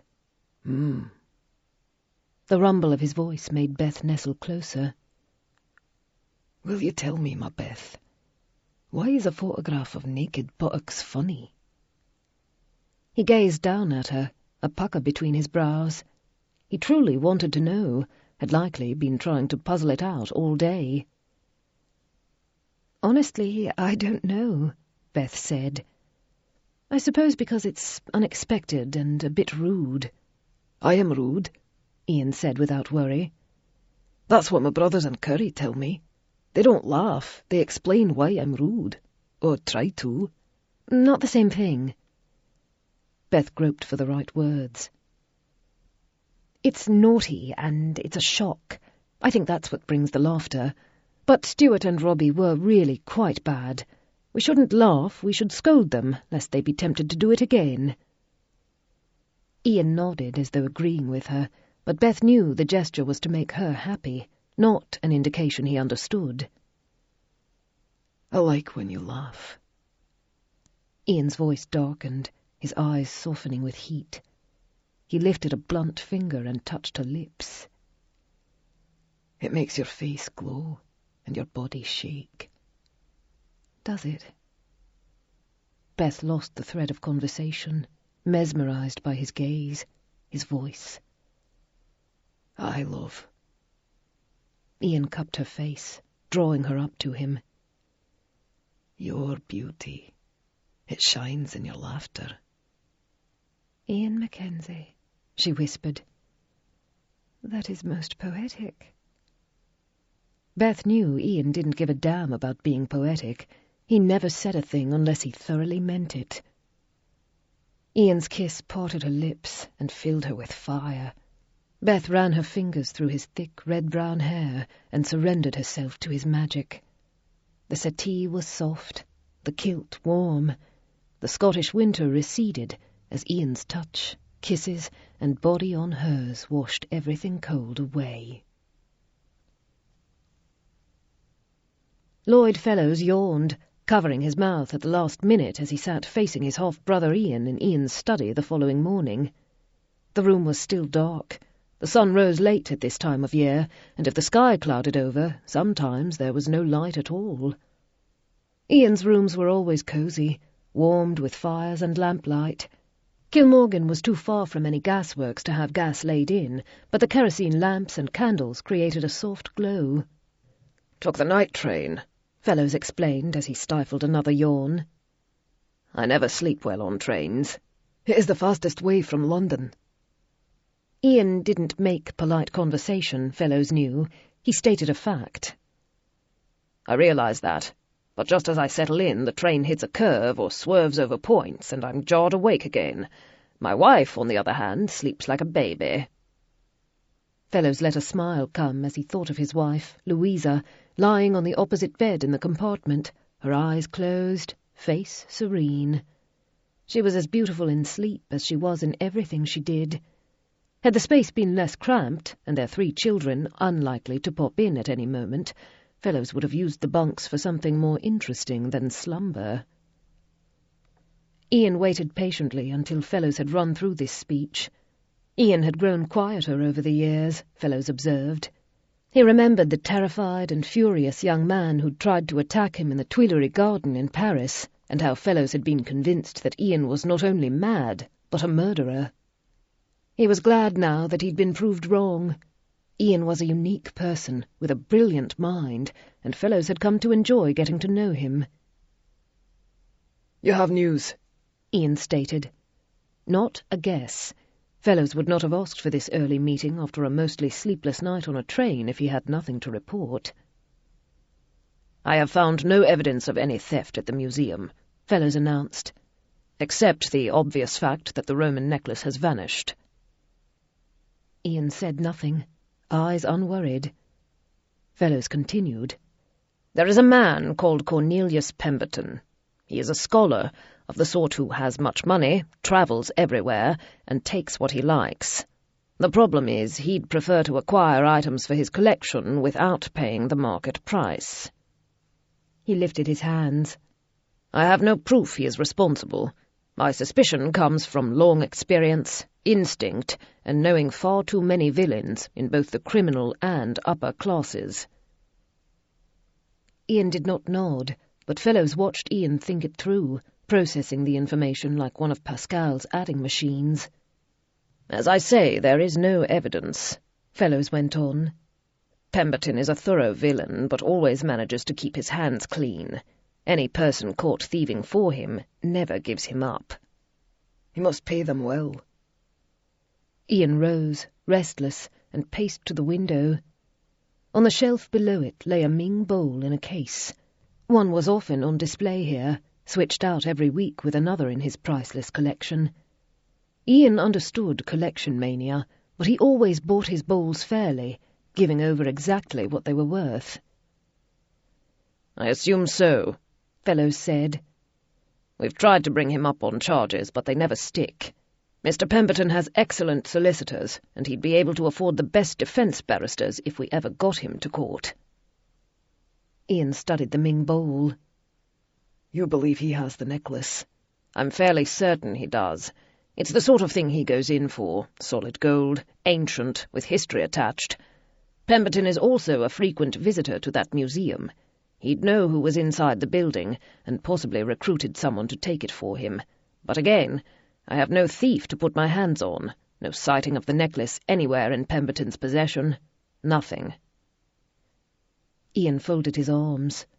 With his solid stance, the kilt wrapping his hips, he looked like a fierce Highland warrior from the bad old days, like his ancestor, old Dan MacKenzie, reputed to be a crazed fighter. "My ancestor, too," Fellows reminded himself. "Old Dan Mackenzie's stubborn ferocity is just as much inside me." "You would not have come up to Scotland on the night train if you were not certain," Ian said. "You would have sent another telegraph and travelled at your leisure. You did not want to put your suspicion on paper, but wanted me to know." "Yes." Fellows could dance around it all he liked, but Ian was right. Long habit of saying nothing that couldn't be proved had kept him from simply telegraphing, "Cornelius Pemberton has it." Fellows rose and faced Ian. "Now you know. What do you want to do about it?" Ian's brows flicked upward, slight surprise at the question. He'd already made up his mind, Fellows could see. "We go see Mr. Pemberton and take it away from him," Ian said. Ian travelled to Mr. Pemberton's large house outside Nottingham in the company of Lloyd Fellows and Megan. Ian hadn't intended to bring Megan.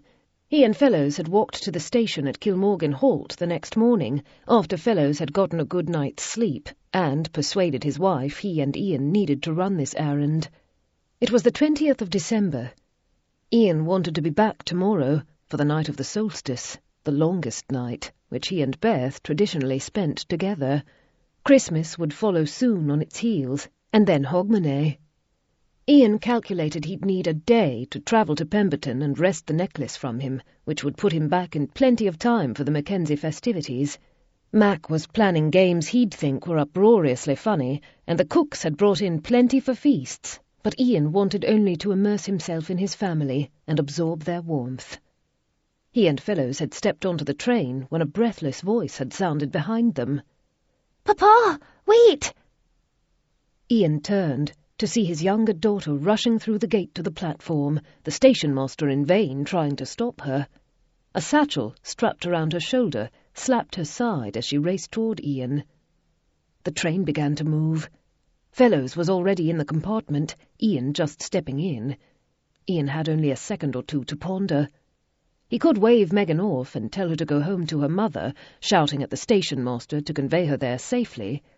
Or he could take Megan with him, pay the fee on the train, and telegraph Beth at the next station so she wouldn't worry.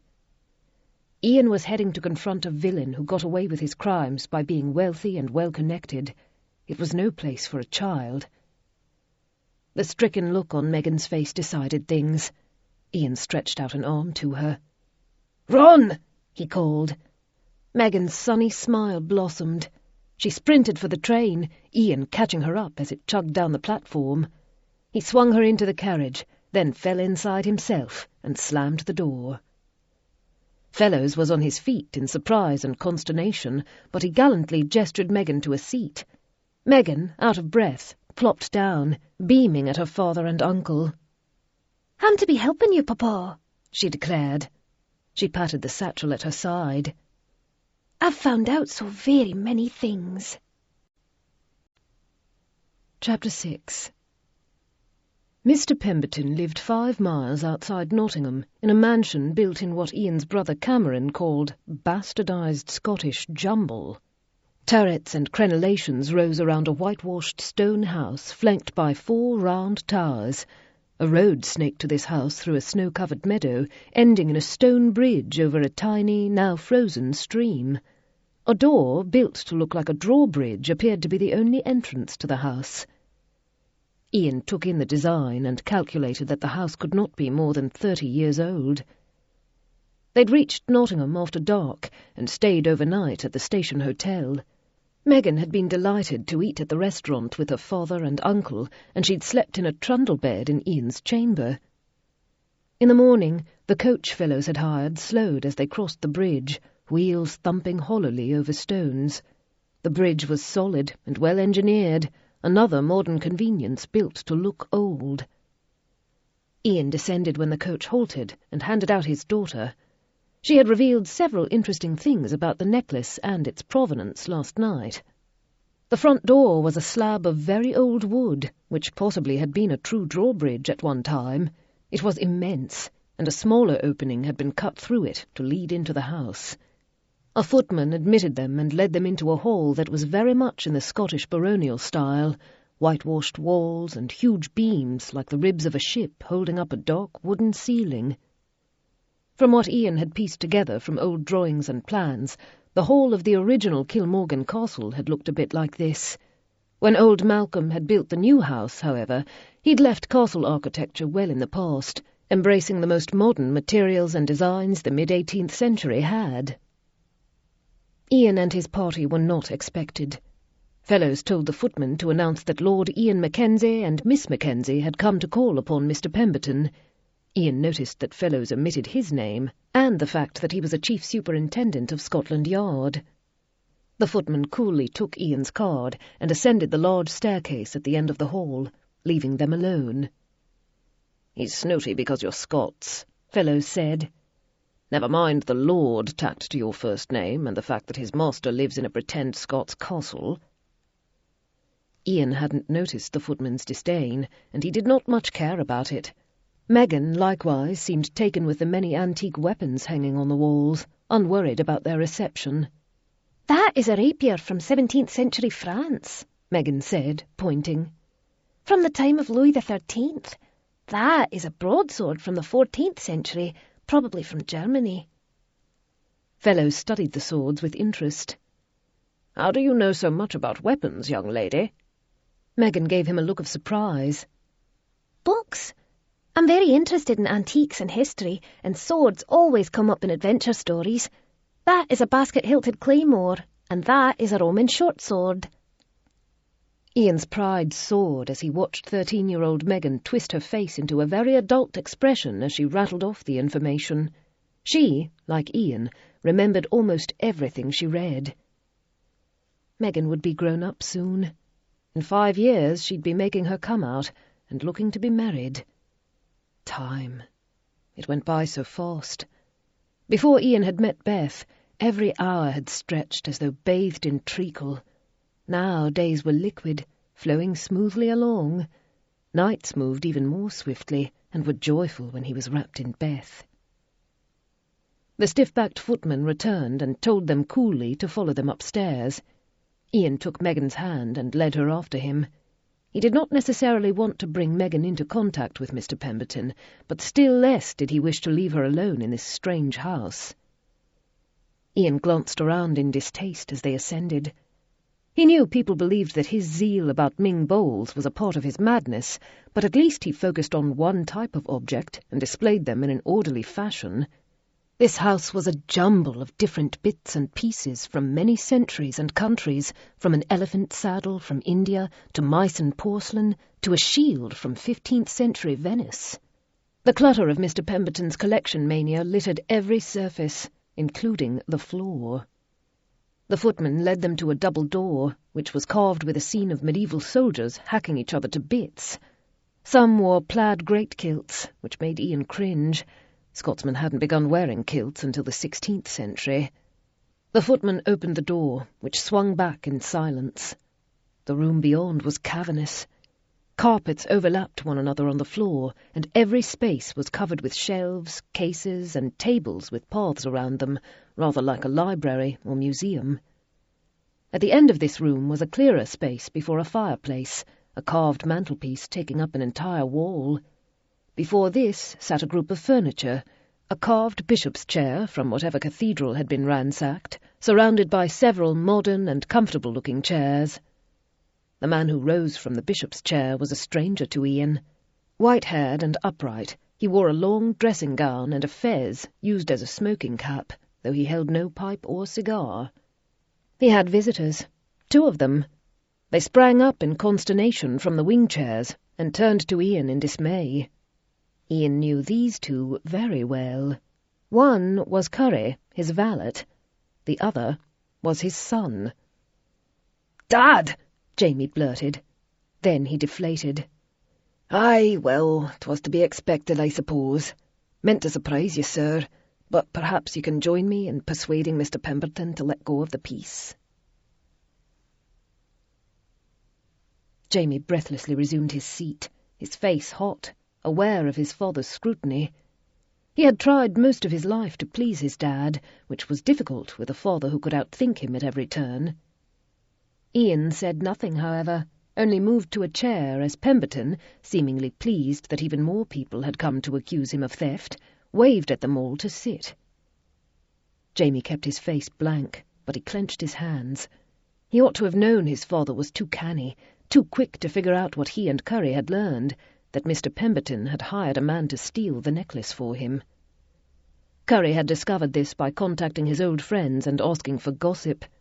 One had admitted that a mutual acquaintance, a chap known as Old Joe, had gained employment at a museum, minded his manners for a year, and then purloined a necklace as it was being packaged to send to a French geezer. Joe had simply put the package into his pocket and walked out the back door. He delivered it to Pemberton, who had arranged for his employment at the museum in the first place, and Pemberton had paid Joe £100. Jamie had been incredulous.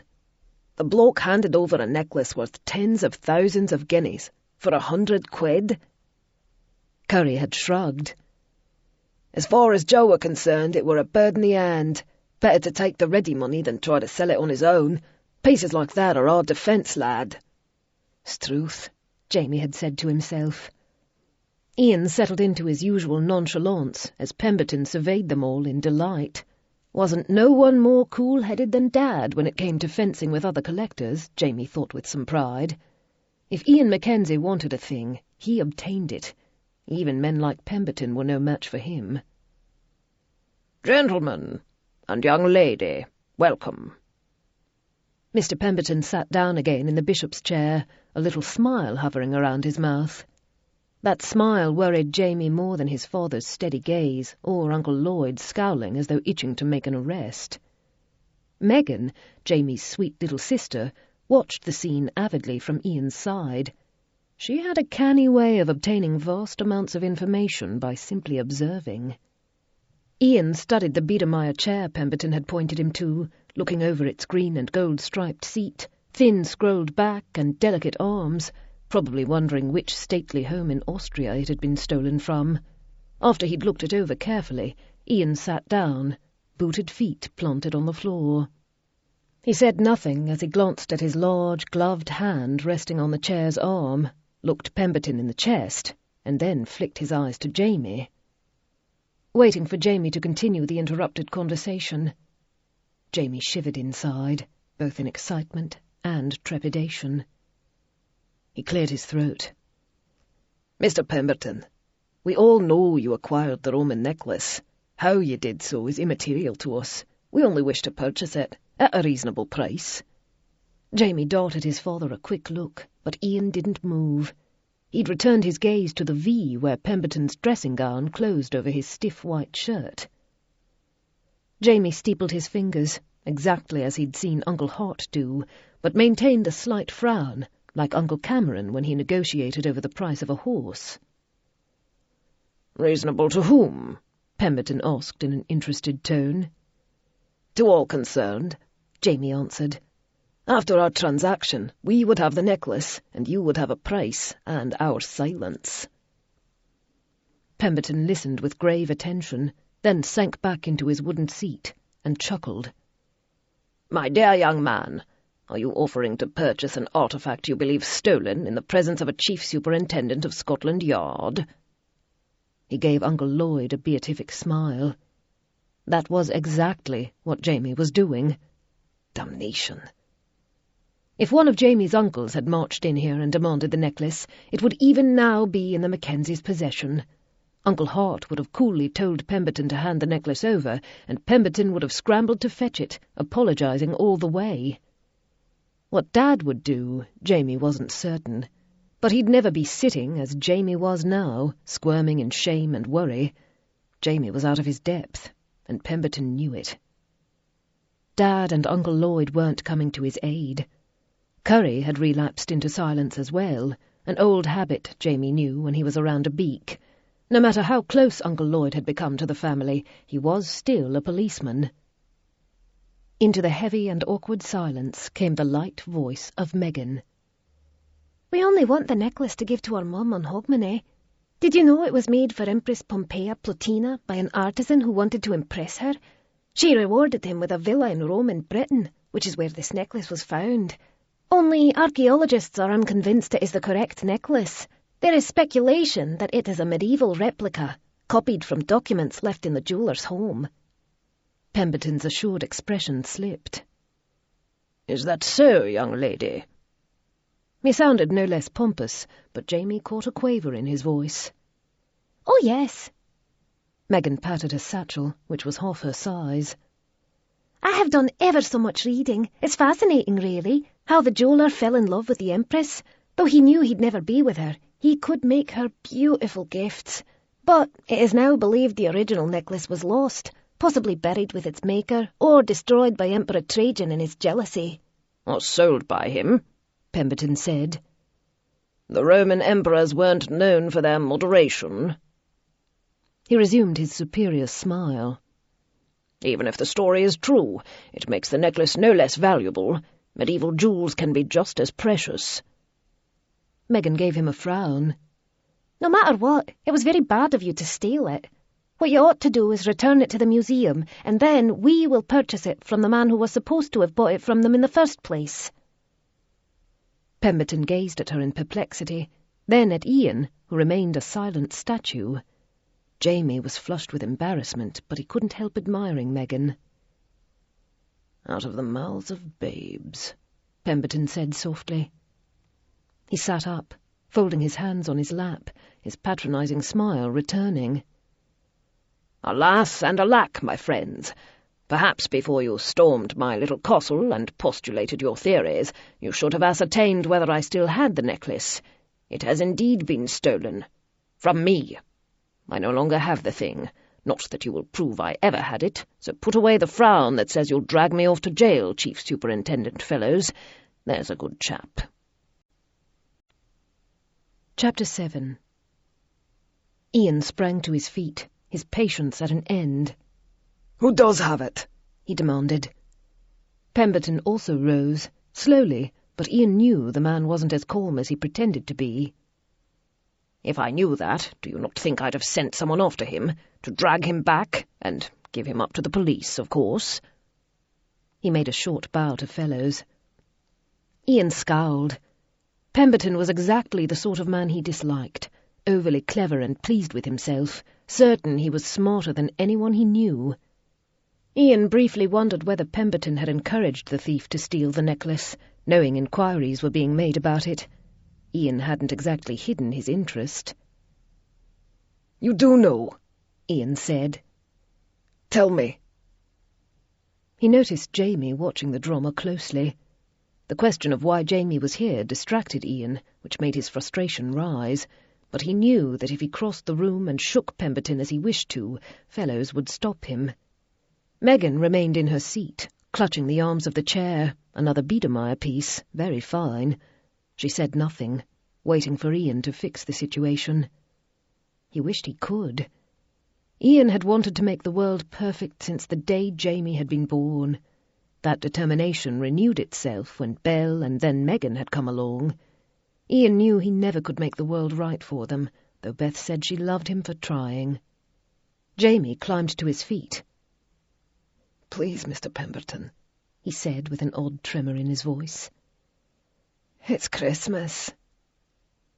Ian began to frown. Jamie had never been sentimental about Christmas before. He saved his revelry for Hogmanay.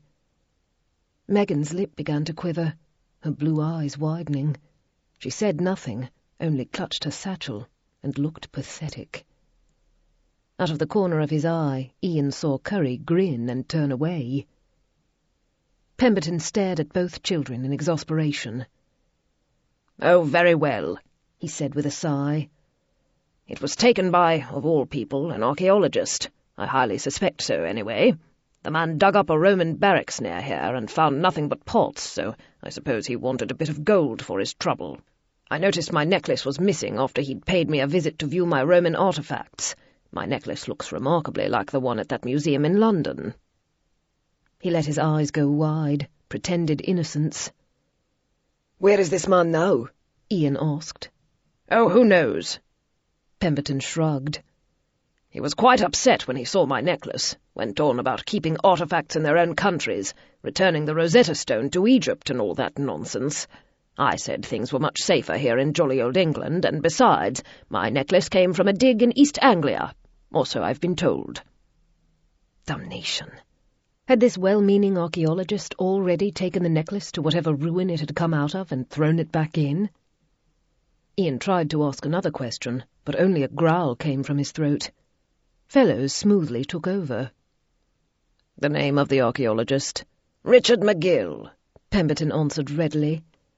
"Not of the British Museum or anything, or any university I've heard of. From whatever dig will employ him, I suspect. I didn't think much of him." Again, the perfect man to push the necklace onto if Pemberton needed to be rid of it.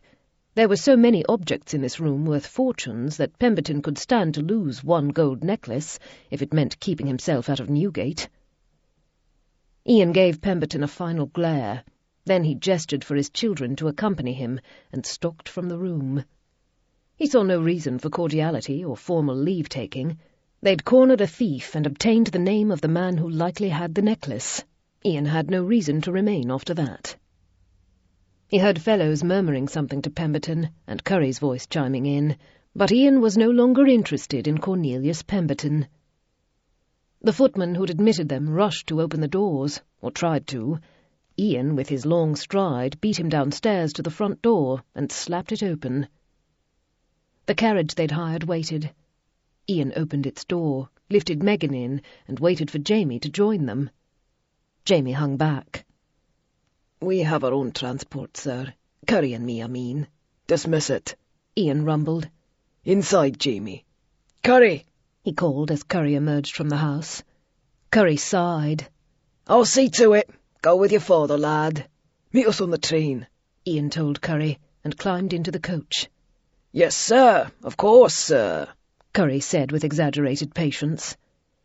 "Shall I also prepare you a large meal and polish your boots at the same time?" Ian ignored him and took his seat in the coach, facing Megan, Jamie beside her. Fellows climbed inside and landed next to Ian. Curry slammed the door, made an ironic bow, and hurried off. "Damn Pemberton," Fellows said as the carriage started, his scowl very like the one's heart could produce. Beg pardon, Megan, but he's a slippery cove. I want to arrest him for something."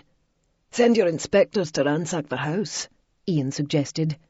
"On what charge? We do have rules. We can't search a man's private home for no good reason." "There is plenty of good reason." Ian met Fellow's hazel eyes with equanimity. "The Biedermeier chairs in that room came from a villa near Budapest that was robbed of almost everything last year. Hart and I stayed in the villa when he was the guest of a former Hungarian ambassador. I remember the chair because there was a small gouge on the arm in the shape of a bird's beak. I sat in the same chair just now. If Pemberton doesn't have a bill of sale from the ambassador, you can nick him." He turned to look out the window as Fellows gave him a sudden and pleased grin, and the carriage swayed onto the road, leaving the false castle behind. Curry did catch up to them on the train, entering the first-class compartment with a tray of tea and plenty of cakes. Jamie and Megan fell upon the cakes, and Fellows gratefully accepted a cup of tea. Ian took nothing, resting his hands on his knees as he watched Jamie and Megan eat with enthusiasm. Curry, who had learned not to wait for Ian's command either to leave them or join them, sank onto the seat next to Jamie and plucked up a tea cake. "Your face, lad," Curry said cheerfully. "When you said, 'Please, Mr. Pemberton, it's Christmas,' I thought I'd split me sides. You should be in a theatrical, Master Jamie." Jamie grinned. "Megan played her part. She can make her lip tremble on command." I didn't lie, Megan said hotly. I do want to find the necklace for Mamma. Even if it's medieval, not Roman, it's pretty. Ian agreed. He didn't give a damn about the necklace's provenance, only the delight it would give Beth. "What do you want to do now?" Fellows broke in. "Hunt up this archaeologist?" He took a slurp of tea. "That means more messages, more train travel. You can explain to my wife about my constant absence. I doubt it will go well for you." True. While she was a quiet, soft-spoken woman, Louisa Fellows had a backbone of steel. "David Fleming," Ian said. He swept up a cup of tea from the rattling tray. Jamie frowned. "Uncle David? Do you think he'll know where to find the man?" Ian already knew why he'd cornered David, Hart's closest and oldest friend, but he'd learned from experience that others wanted to hear everything that went on in his head. "Fleming helped excavate a British Roman villa in Shropshire about 5 years ago for Dr. Pearson, his friend and mentor," Ian said. 4 nods, all rather impatient, but Ian had no way of knowing which part of the explanation they wanted, so he simply related everything. "They employed an archaeologist to help them," Ian continued. "Dr. Howard Gaspar. He might know Mr. McGill, or of him, so I will ask Fleming." Fellows gave him a nod. "Sound thinking." Megan took on a dreamy look. That excavation was where Uncle David met Aunt Sophie. Jamie snorted. "Yes, very romantic. Uncle David told us about falling in the mud and making a huge fool of himself before she'd even look at him." Curry chuckled. "Aye, that's the way of it, lad, as you'll find out soon enough." Megan continued to look sentimental, Jamie confused. Ian nodded. "A man is always a fool when he falls in love. Your mother has plenty of stories about my idiocy, but you must not let that stop you. What if the young lady has no use for you at all?" Jamie muttered. "Eh?" Curry asked with interest. "Is there already a young lady?" "No," Jamie said quickly, but his face had gone crimson. Curry laughed and clapped him on the shoulder. "You're almost grown, lad. It was bound to happen." Megan licked crumbs from her fingers. Jamie's in love with our ghost. "I am not." Jamie sounded 10 years old then, winding himself up for an argument with his sisters. He thinks she's beautiful, Megan went on serenely. Jamie growled. She's not even a real woman. Why did you go to Pemberton? Ian asked Jamie abruptly. Everyone stared at Ian, as they were apt to when he suddenly changed the subject. But it was important, and Jamie looked horribly embarrassed under his sister's teasing. Sir? Jamie asked, eyes widening. Ian did not repeat the question, only waited. Jamie deflated. Because I wanted the necklace. I knew you were trying to buy it for Mother, and I wanted to find it first and give it to you both. For Hogmanay. Ian gazed at him in true puzzlement. Why? Did you think I wouldn't find it? No. Jamie grew flustered. To save you the bother. No. Maybe to prove I could find it. I don't know. I wanted to do something wonderful for you and Mother. To please you. As a surprise, Megan put in. So you'd be happy on Hogmanay? And, I suppose, Jamie said in a small voice, to make you proud of me. Ian was extremely proud of Jamie already, his tall, robust son who had inherited none of Ian's difficulties. Jamie had a free and easy way about him, coupled with MacKenzie determination, and most people liked him at once. Ian loved Jamie with a love he'd not known he possessed. The same went for Belle and Megan, 2 daughters who shared their mother's beauty.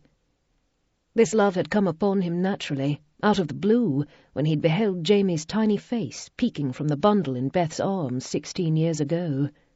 The love had blossomed again for Belle, and again for frailer Megan, whom they'd worried over the first year or so of her life.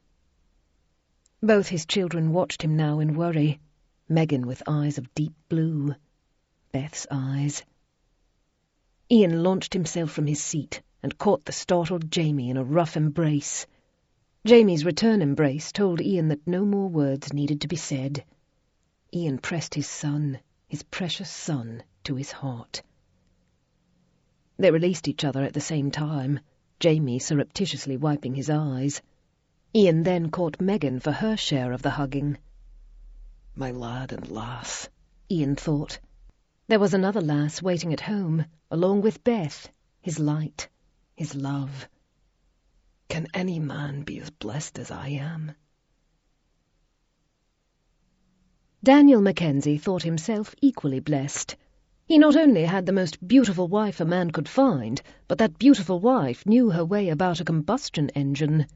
She'd also given him a blue-eyed mite called Fleur, now 7 years old and hopefully sound asleep in a nap. While Daniel kept Fleur from the more dangerous aspects of his machines, the dear girl could already competently steer a motor car from the safety of her mother's lap.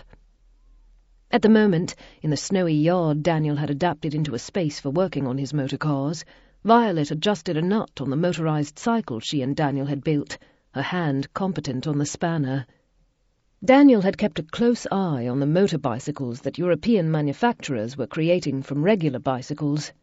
The Peugeot company in France was doing wonderful things with them, but Violet had proposed they build their own and improve on the design. Thus, the MacKenzie prototype was born.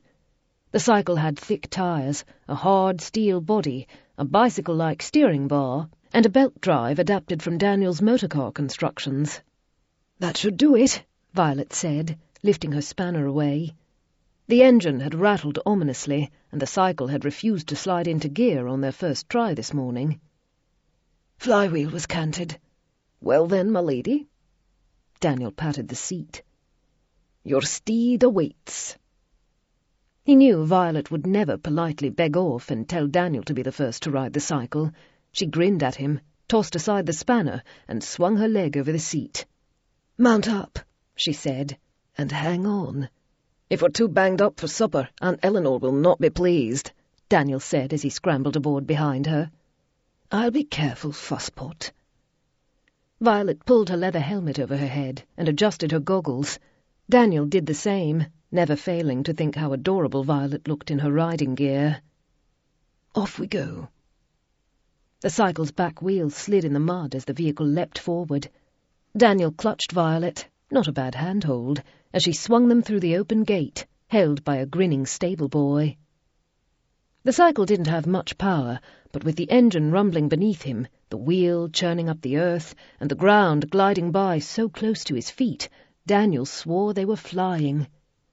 Kilmorgan was crisscrossed with tracks and riding paths, kept debris-free so the many Mackenzies could walk, ride, or bicycle without mishap.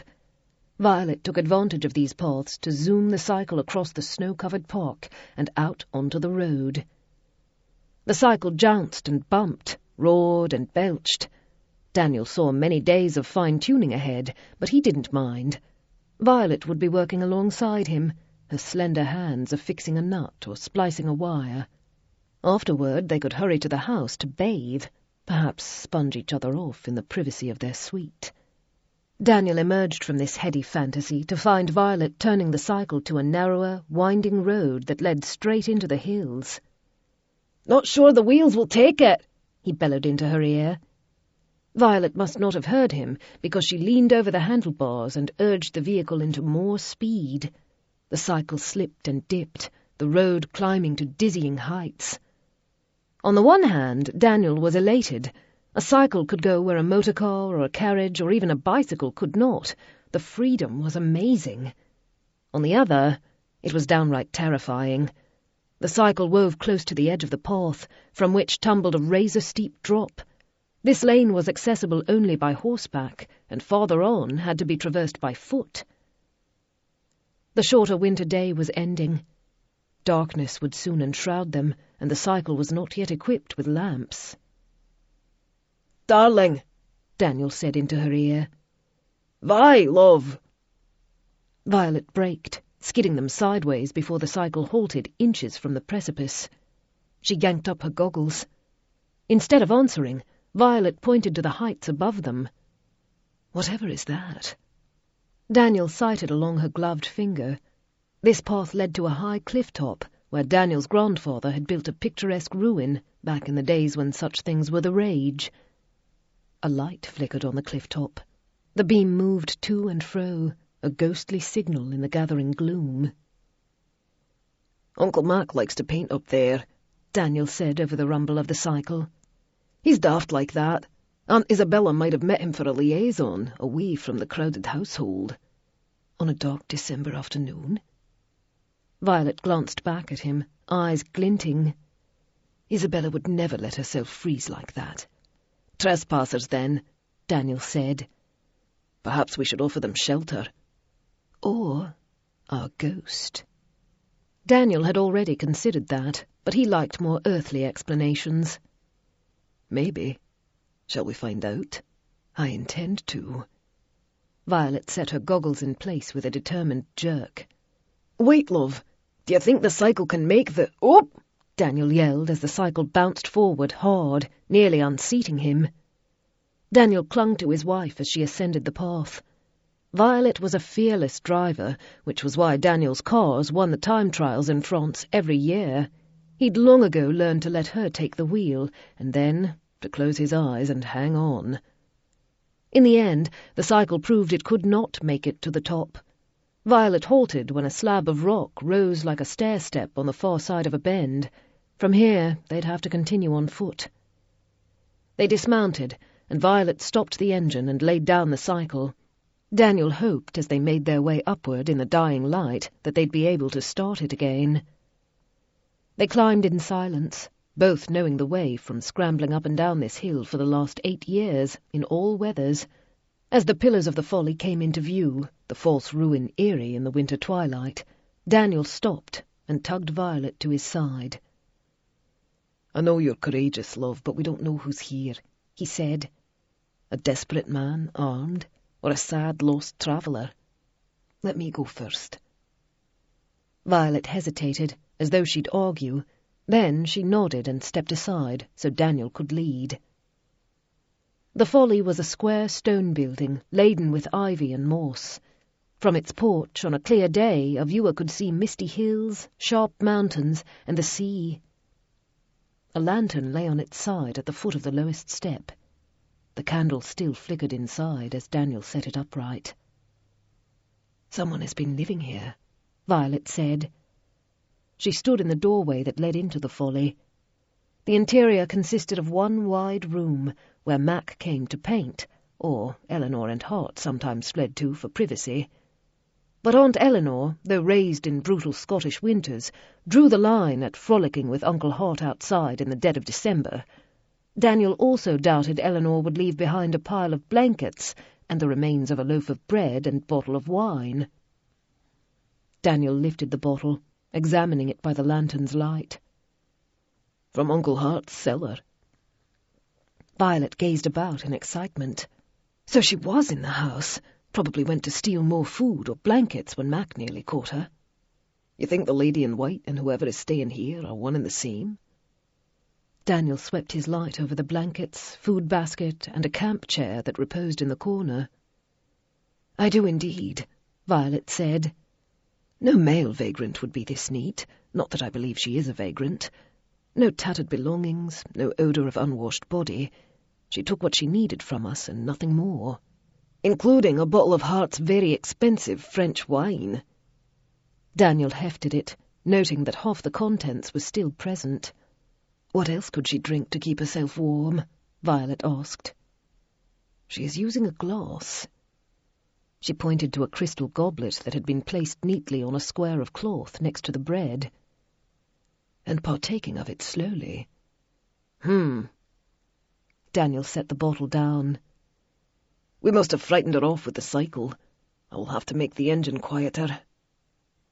Violet turned to him, her smile wide with triumph. "I do believe we've found our ghost." "And lost her again." Daniel gestured at the empty folly. "Not necessarily. I can guess where she's gone. I believe we need to ask Eleanor to present the newly hired housemaid to Mac, and then find out why she's been whiling her way into Kilmorgan." Daniel agreed. Violet continued to smile at him, her face so beautiful, her adventurous yet warm nature shining out, that he could not help taking her into his arms and kissing her. Chapter 8. That evening, Eleanor asked the housekeeper to send the new housemaid to her sitting room. "Do not alarm her," Eleanor told the housekeeper. "Simply state that I wish to ask her a question. I have no complaint with her work." The maid arrived at 7 o'clock as instructed. Mac was there with Isabella, ostensibly having tea, with Jamie, who'd returned not an hour ago with Ian, stuffing himself with scones. The maid was a pleasant-looking young woman, with red hair and a freckled face, her smile ready but not insolent. Her family had recently moved into a cottage in the village, the maid taking employment here to help her mother and father. She curtsied as she entered. "You sent for me, Your Grace?" "Yes, indeed. Lashina, isn't it?" The maid curtsied again. "Yes, Your Grace." She looked grateful Eleanor hadn't made her take a generic name like Mary or Jane, as many employers did. Mac and Jamie stared at the young woman, but neither clutched their hair or shouted, "That's her!" They looked, if anything, puzzled. Eleanor kept her voice kind. "I only wanted to tell you that I am pleased with your work. After the holidays I will speak with you about keeping you on permanently, that is, if you'd like." Another curtsy, the young lady flushing. "Yes, Your Grace, I would like that very much." "Good, good. Well, run along. Mrs. Mayhew will no doubt be put out with me for interrupting your schedule." Lashina dimpled with good-natured acquiescence. "Yes, Your Grace. Good evening." She spun on her heel and breezed away, pinafore strings flying. Eleanor shut the door once Lashina had gone. "Well?" Jamie was already shaking his head, and Mac joined him. "Not her," Mac said. "Similar colouring, but not the lady I saw in the attic, or in the hall the other morning." "Agreed," Jamie said. "The maid we saw was different, more ethereal," Mac said. "I suppose," Jamie supplied, sounding disappointed. Isabella sipped tea serenely. "Maybe it really was a ghost. That would be far more interesting, wouldn't it?" Daniel and Violet were most positive a true human being was sleeping in the folly, Eleanor pointed out. "Perhaps," Isabella said. But that does not necessarily mean the ghost Mac and Jamie saw and the visitor to the Folly are the same person. True, Eleanor had to concede. She sat down and poured herself a fresh cup of tea. Well, we shall just have to find out who is using the Folly. I can rig up a camera there, if we can keep all our mischievous sons from it. Jamie grunted. Daniel and Vi have probably scared away whoever it was. We'll never solve this. He'd been downcast since they'd returned from Nottinghamshire. Eleanor had not pried about the errand. Everyone needed secrets at Yuletide, but the journey seemed to have been an unsuccessful one. Nonsense, Jamie. You help me with the camera, and I guarantee we'll have our ghost by Christmas. Whoever it is can join us for Hogmanay and help us welcome in the first footer. Eleanor lifted her cup, hoping to salve the disappointment, but Jamie remained morose, Mac frowning in deep thought. "He's here," David Fleming said as he abruptly entered Ian's Ming room 2 days after the solstice. "You can cease sending me blasted telegrams."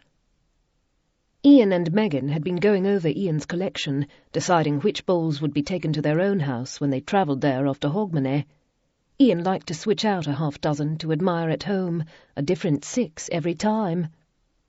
Ian quickly closed the case he'd opened, and Megan slammed the logbook, leaping to her feet. Once an avowed bachelor, and the man Hot had recruited to do his dirtiest deeds, David now had a beautiful wife and a 4-year-old son who was perpetually determined to climb him like a tree.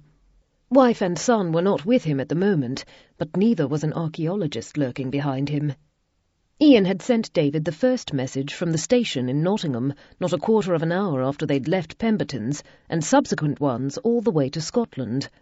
Once he'd reached home, he'd spent a memorable night in Beth's arms, their traditional celebration of the solstice, and resumed telegraphing the next morning. David had soon replied that he'd heard of McGill, who was a colleague of Dr. Gaspar, a man who'd worked on Pearson's dig. McGill wasn't thought much of in archaeologist circles, David warned. No matter. Ian had telegraphed back, bring him to Kilmorgan. Now Ian swept past David and strode from the room, Megan following.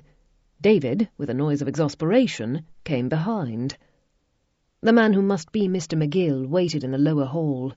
He gazed in fascination at the soaring walls and the immense staircase covered with footmen hanging garlands and ribbons. Beth was there, welcoming McGill to Kilmorgan. No. Ian raced down the stairs and halted next to her. "Ma Beth," he said. "David will see to him." Beth gave him a little sideways look, then went back to her conversation with McGill. "An archaeologist, you say, Mr. McGill? That is quite fascinating.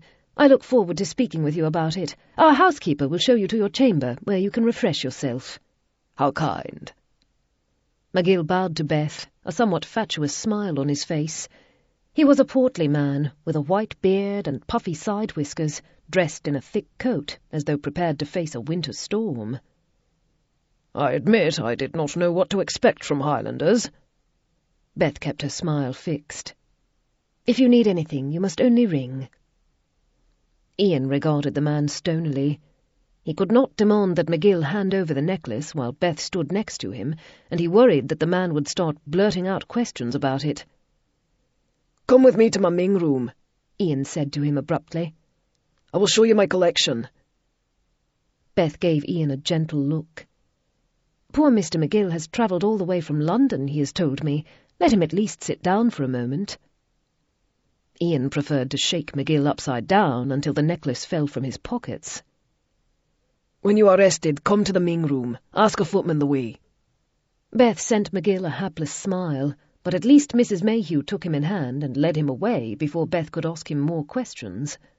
Beth then turned to Ian, as though to begin an interrogation, but Ian quickly ran back up the stairs.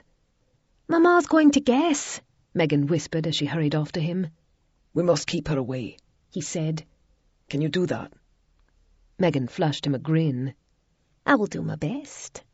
She threw her arms around her father in an impulsive hug. For a moment, as Ian drew Megan into his embrace, he forgot all about McGill and the necklace, the long journey to visit the sneering Pemberton, and his worries that Beth would discover the secret. He only knew the love of his daughter and astonishment that he'd been given such a gift. Ian's eyes were wet when Megan drew away. She gave him a quick kiss on the cheek and then ran off, unaware of how much she touched her father's heart. Because David tried to persuade her not to, Beth decided to accompany Mr. McGill to the Ming room a half-hour later. Mr. McGill was eager to see the antiquities, not minding at all that he'd barely taken time to remove his coat and wash the train soot from his face. David met them on the first-floor landing and did his best to suggest that Beth show his wife, Sophie, around Hart's great house. Sophie had already seen Hart's great house when she'd first married David. Beth watched David narrowly. Mr. McGill was an unlikely friend for him, and there was little reason he'd insisted on bringing the man to Kilmorgan. David Fleming was up to something, and usually that meant no good. David finally gave up dissuading her and simply led the way across the house. "We're not alone," David said to Ian as they entered. Ian stood impatiently in the centre of the carpet, his annoyance when he saw Beth plain. David and Ian had brought Mr. McGill to Kilmorgan for a covert purpose, Beth surmised, and that purpose was not benign, at least not for Mr. McGill.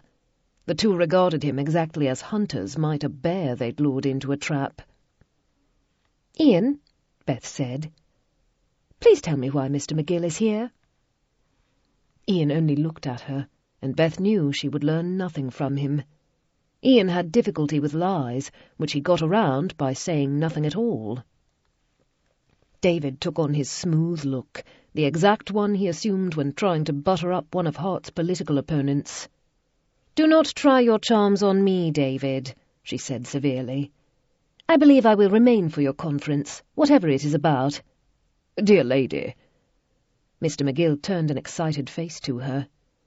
"I was summoned to speak about Roman antiquities, on which I am an expert." "Are you?" Beth looked him up and down. Mr. McGill was the soft sort of Englishman who looked as though he had much fondness for port and ale and summoned others to do anything difficult for him. "We do not have Roman antiquities at Kilmorgan." This did not seem to bother Mr. McGill. "I am honoured to have been asked to share my knowledge with such a man as Lord Ian MacKenzie. He is highly regarded as the foremost expert in Ming pottery." "He is indeed." Beth folded her arms. "Why, I wonder, do my husband and Mr. Fleming wish to ask you about antiquities?" David broke in. "For his expertise, of course." He softened his voice, a sure sign he was changing tactics. "Do you know, little Lucas talked of nothing the entire journey but seeing his Auntie Beth again. He's up in the nursery, probably already getting into mischief." "Surrounded by Mackenzie children who are already smitten with him," Beth returned. "Do not try to shunt me aside, David. I am not leaving."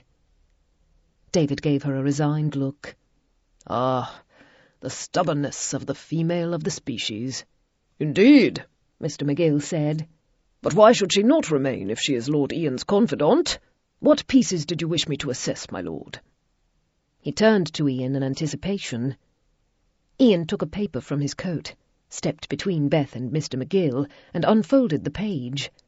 As Ian's body was in the way, Beth could not see what was on it, but Mr. McGill's eyes widened. The archaeologist's pink face drained of colour, and panic entered his eyes. He stared at the paper for a moment, lips parting, and then he tried to run. Chapter 9. David tackled him. Mr. McGill yelped as he went down and struggled to free himself, but David was far too strong. Ian reached down and yanked McGill to his feet. As he did so, the paper he'd held fluttered to the floor. Beth immediately picked it up. It was a pencil drawing, in detailed colour, of a necklace. Fine gold links held droplets of blue and emerald, the setting beautiful and appearing ancient. "Ian!" "Damnation!" Ian tried to hold McGill and reach for the paper at the same time, and it was David who plucked the sheet from Beth's grasp. I am trying to buy this piece," David said smoothly. "Mr. McGill knows where I can obtain it. That is what Mr. Pemberton told us." Ian's mouth was set in a grim line, and McGill only spluttered. Beth gave David a glare. "Cease your lies, please, and tell me what is going on." David heaved a sigh. "Nothing for it, Ian. Your wife, if it is possible, seems to be even more stubborn than mine." He turned to Beth. "It was meant as a surprise for you, but it is proving to be more trouble than it's worth. Shut your gob, Fleming," Ian growled. "For heaven's sake, the pair of you." Beth took the drawing from David. "This is a Christmas gift for me?" Her heart softened. "Oh, Ian." "Hogmanay," Ian said. "Not Christmas." "It is quite beautiful." Beth touched the paper, the glory of the necklace incredible. "But I hardly need such a thing. You've already given me plenty." She looked up to see McGill's worried gaze on the drawing. "And you both must tell me why this necklace upsets Mr. McGill so much." "He stole it," Ian rumbled. "It was already stolen, but McGill took it again. I want him to tell me where it is." "Good heavens!" Beth stared at the picture, then at the three men. Ian was adamant, McGill terrified, David hovering between amusement and shame. "This man is a thief?" Beth asked, assessing Mr. McGill once more. "He hardly looks like a criminal." "I am not," McGill protested. "Dear lady, you are correct. I am no villain." "Yet you took this piece from Pemberton," David said. "So Ian tells me, popped it in a box and absconded. The look on your face screams your guilt." "Of course I took it from Pemberton," McGill shouted. "The man is a Philistine. This piece was taken illegally from a dig, dropped in a museum far from its home, and sold off to the first collector who bid for it, and then Pemberton sends in a wily thief to bring it to him. The necklace belongs to none of them." McGill drew himself up. "It should go to a museum in East Anglia, properly labelled as to where it came from and when. It is invaluable for the information it provides, a window to the past. But collectors care nothing for that. They only want a pretty trinket to put on a shelf, or, in this case, to hang around a wife's neck." His face went still more red. "Begging your pardon, your ladyship. Brave words from a thief," David began. Beth held up her hand. No, he makes a good point. Mr. McGill, please enjoy our hospitality. There is a bad storm coming, and you will likely be here over Christmas. Being snowed in at Kilmorgan is no terrible thing, I assure you. I will be interested in conversing with you. I am so fascinated by archaeology." She felt Ian's grim stare on her, but he did not contradict her. Ian had long ago learned to let Beth handle people and confusing situations, while he dealt with things. "David," Beth continued, "will you please show Mr. McGill the house? The Duke has many fine paintings and sculptures to enjoy, all purchased legitimately, I assure you." David did not trust the man, Beth could see, but David knew when it was time to make an exit. He gave Beth a gallant bow. "Of course, my lady. Mr. McGill, wonders await you." Mr. McGill, who had wound himself up to defend his actions, looked a little bewildered. He allowed David to usher him out, babbling thanks to Beth and continuing to protest his innocence. David winked at Beth as he closed the door behind him. Beth knew Ian would explode the moment they were alone, and she held up her hand to forestall him. "David dragged the poor man here in the middle of darkest winter. The least we can do is give him a meal and a bed." Ian started for the door, but halted before he reached it. "We must take the necklace from him. David doesn't believe him, and David is usually right." "Perhaps, but we can argue about it later. A heavy snow is coming, and it's Christmas. I agree with Mr. McGill's sentiment, anyway. Something this beautiful should be given back to the museum from which it came, put on display to anyone interested." Ian turned, his golden eyes filled with the intense light she'd come to love. "I wanted it for you, my Beth." He moved to her, one solid step at a time, until he stood before her, tall and hard-bodied, his kilt brushing her gown. It will look beautiful on you. He traced her bodice over her collarbone, where the necklace would lie. Beth's heart beat faster as Ian's touch ignited all kinds of fires inside her. It is a kind thought, Ian, but I'd be just as happy to see it displayed in a case along with other antiquities. The museum couldn't afford it. Ian's voice softened, his gaze following his fingers. That is why they sold it. I believe you. Beth's thoughts began to scatter as Ian moved still closer. I have it. We can give the museum an endowment to keep this necklace and all the things found with it. They can call it the Ian MacKenzie collection. Ian leaned to her, his warmth as enticing as the desire in his eyes. The Beth MacKenzie collection. Beth's heart fluttered. Would a museum put a woman's name on an archaeological collection? She asked it half in jest, not really caring at the moment. They will if they want the endowment. Beth laced her arms around her husband's neck. Perhaps we could speak of this later. Aye, Ian whispered. His lips went to her neck, her mouth, his kisses heated. The carpet in the Ming room was very soft, as Beth had come to know. It cradled her now as Ian took her down to it, his eyes a golden light in the gathering darkness. Snow stung the windows of David Fleming's suite of rooms, the usual ones he was given when he stayed at Kilmorgan. So many years he'd been coming here, he thought as he opened the door to warmth. But the last 5 had been far different. The reason was the lovely dark-haired woman with green eyes who turned as he entered. Sophie Tierney, now Sophie Fleming, had saved David's life. The day he'd opened his eyes in a hungover stupor and seen her measuring gaze, he'd been reborn. Sophie touched a finger to her lips as David entered, gesturing from the door that led from sitting room to bedroom. I finally persuaded him to nap, she said softly, and let out a relieved sigh. I should not wonder at his persistence. Lucas is your son. And yours. David came to Sophie, touched her cheek and brushed a kiss to her lips. Stubborn as his mother. Sophie widened her eyes. Good heavens, then we are both doomed. We are indeed.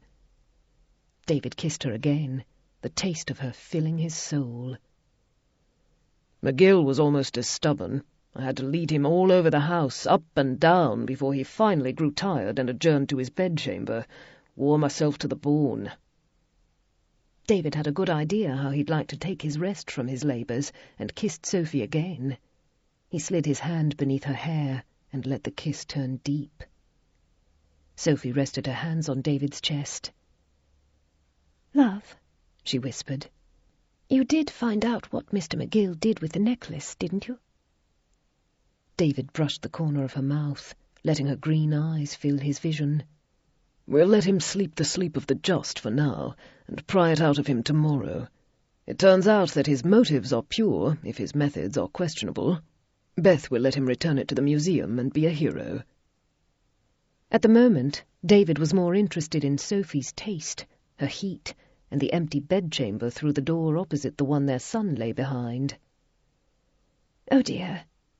Sophie pushed at his chest, and David straightened, his need turning to trepidation. Oh dear, what? Did you not speak with Uncle Lucas about Mr. McGill? I thought he told you all about him. We sent telegrams. I did not have time to travel to see your uncle's estimable self. When Ian had demanded David's help, David had contacted Dr. Pearson, his mentor and uncle of the beautiful woman in his arms. Pearson had known McGill and told David where to put his hands on him. McGill hadn't proved a very practised criminal. He'd been exactly where Pearson had said he'd be, in the reading room of the British Museum. Sophie had been busy preparing for the journey here, which included quite a lot of shopping. The overnight train, during which they mostly made certain young Lucas did not open every door, including one into the foggy darkness, did not leave them much time to chat. McGill had shut himself into his compartment and slept. David had made sure he did not come out during the journey, which again had not left him time to be with his wife. Now David was weary, snappish, and ready to curl up around her in bed. Sophie eyed him with uneasiness. "I was certain Uncle Lucas would have told you. Mr. McGill has done this sort of thing before. Rescued antiquities from ruthless collectors, I mean." "Indeed, he seems adamant." David's foreboding rose. "But you look very worried, which worries me, because you are no fool." Sophie drew a breath. "He rescues the things, yes, proclaiming that he is saving them for research and for the public to enjoy, and often he does. Other times—" "Other times? My love, you are filling me with dread. Pray, douse me with the horrible news at once." "The things disappear, and Mr. McGill seems to be flush with money. He has quite a lot, you see, and then suddenly has nothing at all. Uncle Lucas believes he bets on the horse races, but isn't certain. He's asked him, but McGill always has an evasive answer." David groaned. "You mean our virtuous archaeologist lifts a few choice antiquities and sells them to pay off his gambling debts? Scheming little toad. I didn't quite believe him when he came all over pious to Beth." "He doesn't sell them all the time," Sophie said. "Many of the things he takes from collectors he really does give to museums. That is why I say we need to find the necklace and lock it up if he has it with him, in case." Snow slapped at the windows, and a glance that way showed David that the panes were white, with little visible in the Stygian darkness of late afternoon beyond. This chamber was cosy and warm, a fire crackling. David's son slept in peace, and Sophie was soft against him. "The man is going nowhere in this gale, love," David said, leaning down to nip her earlobe. "I will procure the necklace from him in the morning. I'll go through his bags if I have to." Sophie looked indecisive, but she nodded.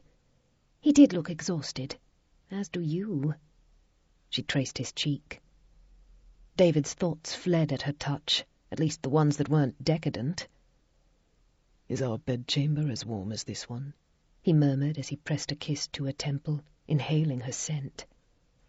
"I believe so." "Then let us adjourn to our bower, my love." Sophie's answering smile made his heart turn over, and as always filled him with astonishment that he was actually married to her. David clasped her hands, pressed a long kiss to her lips, and allowed her to lead him to their empty chamber, and so to bed. That night in Jamie's bedchamber, Gavina and Jamie regaled Gavina's cousin Andrew McBride with the story of the ghost and the hunt for the necklace, Jamie including all the pranks he and his cousins had played on the ghost hunters. Andrew laughed with enjoyment. Gavina was a bit smug that Andrew, quite grown up and at university, conceded that the children had a good story to tell. He clapped Jamie on the back and said he was sorry he'd missed the excitement. They sat in a circle of lamplight. A fire flickered at one end of the chamber, and the shadows outside the reach of the candlelight were deep. "We still haven't found the ghost," Gavina said. "Daniel and Violet looked over the camp at the folly, but she didn't return." She glanced at the window, which shook from the wind, and shivered. "I hope whoever it is isn't out in this." "I don't think she is, lass." Jamie's voice became hushed. Andrew, who sat facing the fire, drew a sharp breath, and Gavina swung around to see what had startled them. In the corner near the fireplace, a woman in a white dress floated. Uncle Mac had been right about her having no hands or feet, because none showed as she hovered there, the gossamer white of her gown fluttering in a sudden draught. Jamie and Andrew sat transfixed. They looked like gaping fish, Gavina thought. It could not be a ghost, she told herself. Whoever had been living in the folly was flesh and blood, needing food, drink, and blankets. Gavina sprang to her feet. The draught, she realized, came from the panel that had opened near the fireplace. The woman's eyes widened as Gavina ran at her, pools of black that resolved into the eyes of a living, breathing woman. Her feet were covered by folds of her sweeping skirt, her hands by black gloves and the 2 long sleeves of her gown. Gavina seized her. Warm limbs moved under her grasp, and Gavina's elation soared. She'd been right. She'd been right. The young woman had a lovely oval face and a quantity of red hair that tumbled from beneath a battered hat.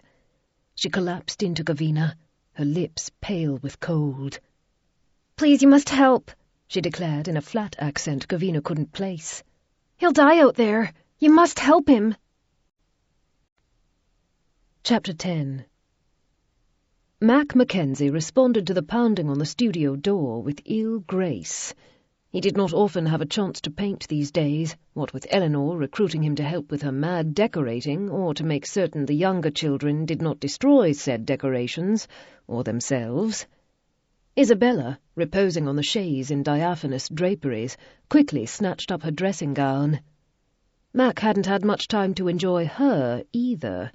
He yanked open the door, his paintbrush dripping on the scrubbed floor. When he saw what awaited him, he took a few steps back, nearly slipping on the paint.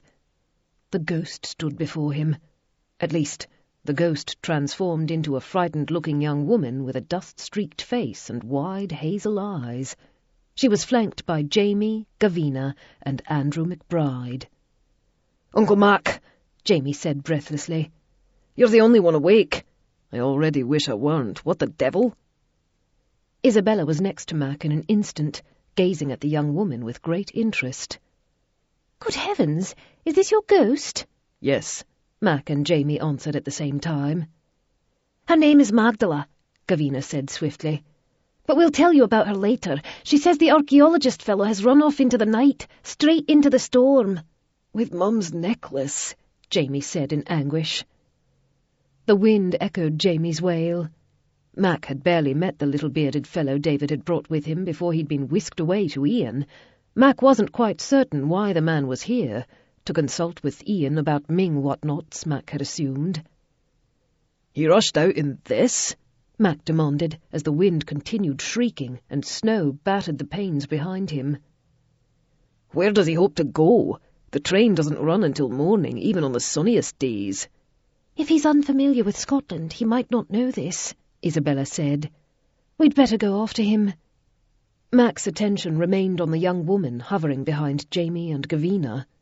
"What the hell were you doing, rushing around up here in the dark? What were you doing in the house at all?" "Perhaps we should interrogate her later, Mac," Isabella said, sliding her hand to his arm. "I don't think the man will last long in this weather," Magdala said. Her accent was curious. Flat, but with a bit of a lilt and a full stop of consonants. Almost Irish, but that wasn't quite right. Mac snapped from his speculations to the present. Anyone outside right now would freeze to death. "You are right, love," Mac said. "Jamie, wake Bellamy and have him rouse the house. Once we find McGill and drag him home safe and sound, we will all have a long talk." Ian pulled on his greatcoat, readying himself with Daniel, his brothers, and Mackenzie retainers to rush into a storm to save a thief. The men arrayed around him looked grim. Storms in the Highlands were no joke. A man could die quickly if he did not know how to find shelter, or he could blunder into the loch, or off a cliff. The ladies hovered nearby, ready to shove their menfolk outside to rescue a complete stranger. Beth helped Ian button his coat and don thick gloves. Though Ian did not need the help, he didn't mind Beth's touch, or her whispered, "Be careful." He kissed her, absorbing her warmth. He'd go out, find McGill, bring him home and lock him in his chamber, and then take Beth to bed, where he'd been lying in great contentment before Curry had banged on the door. Curry elected to stay behind to coordinate a wider search if needed. Violet, on the other hand, bundled up to accompany Daniel. She donned her helmet as she argued with Daniel as to who would drive the motorized cycle. Ian kissed Beth once more. He wanted nothing more than to return to their chamber with her, but he had no intention of leaving McGill to die in the storm. "You know I am a much better rider," Violet continued, though Ian sensed she'd already won the argument. "You can keep a lookout." Daniel heaved an aggrieved sigh and prepared to follow her out, but Ian put a hand on Daniel's shoulder. "Let me ride with Violet." Daniel stared at him, perplexed. "Are you sure, Uncle? The cycle isn't the most stable of vehicles. I know where to look for McGill," Ian said, "and Violet knows how to drive the cycle better than anyone." Violet was already fastening her goggles. "Give him your helmet, Daniel." Daniel thrust it at Ian, resigned. "If you come to grief, Uncle Ian, I'm fleeing to the continent and not breaking the news to Aunt Beth." Ian mounted the cycle. He managed to slide the leather helmet over his head and adjust the goggles before Daniel cranked the engine to life. Violet, already aboard, played with the throttle, the engine sputtering and coughing in the cold. "Ready, Uncle Ian?" Violet shouted. Ian was not, at all, but he clutched Violet around the waist as the cycle leapt forward and bumped down the track toward the woods. The cycle could not go as fast as Daniel's best motor car, or even a running horse, but it was much more manoeuvrable than the motor cars, Ian could see. Violet turned it sharply and rode up a hill, snow slapping their faces. Ian was uncomfortable in the close-fitting helmet and the goggles that squeezed his head, but he saw the sense in them. The roads through and around Kilmorgan had been flattened, and in some places paved with stones, instigated by Daniel so he could run his motor cars around the estate and down to the village. The road Violet took, however, bumped and jounced, jarring Ian's bones. The darkness pressed them. Thick clouds blotted out all illumination from moon or stars, and soon even the lights of Kilmorgan fell behind. Violet knew these hills, but she went slowly, peering ahead, while Ian scanned for any sign of McGill. "Where would he go?" Violet shouted behind her. Ian had already pondered this. Their nearest neighbour was miles away. The village was, too, and it would be shut for the storm. The road south to Inverness would soon be impassable. That left the distillery, which McGill likely didn't know about. Even if he stumbled across it, the steward and his family who lived there would have held on to him and sent word to the main house. The mysterious woman had seen him, had pointed the direction he'd been heading. "The folly!" Ian yelled to Violet. McGill might have spied the young woman's lights or watched her descend from the hill if she'd decided to look for refuge in the house. Violet nodded and swung the cycle sharply to ride up the next hill. McGill would freeze to death out here. Even if he hid inside the folly, out of the wind, the cold would be absolute.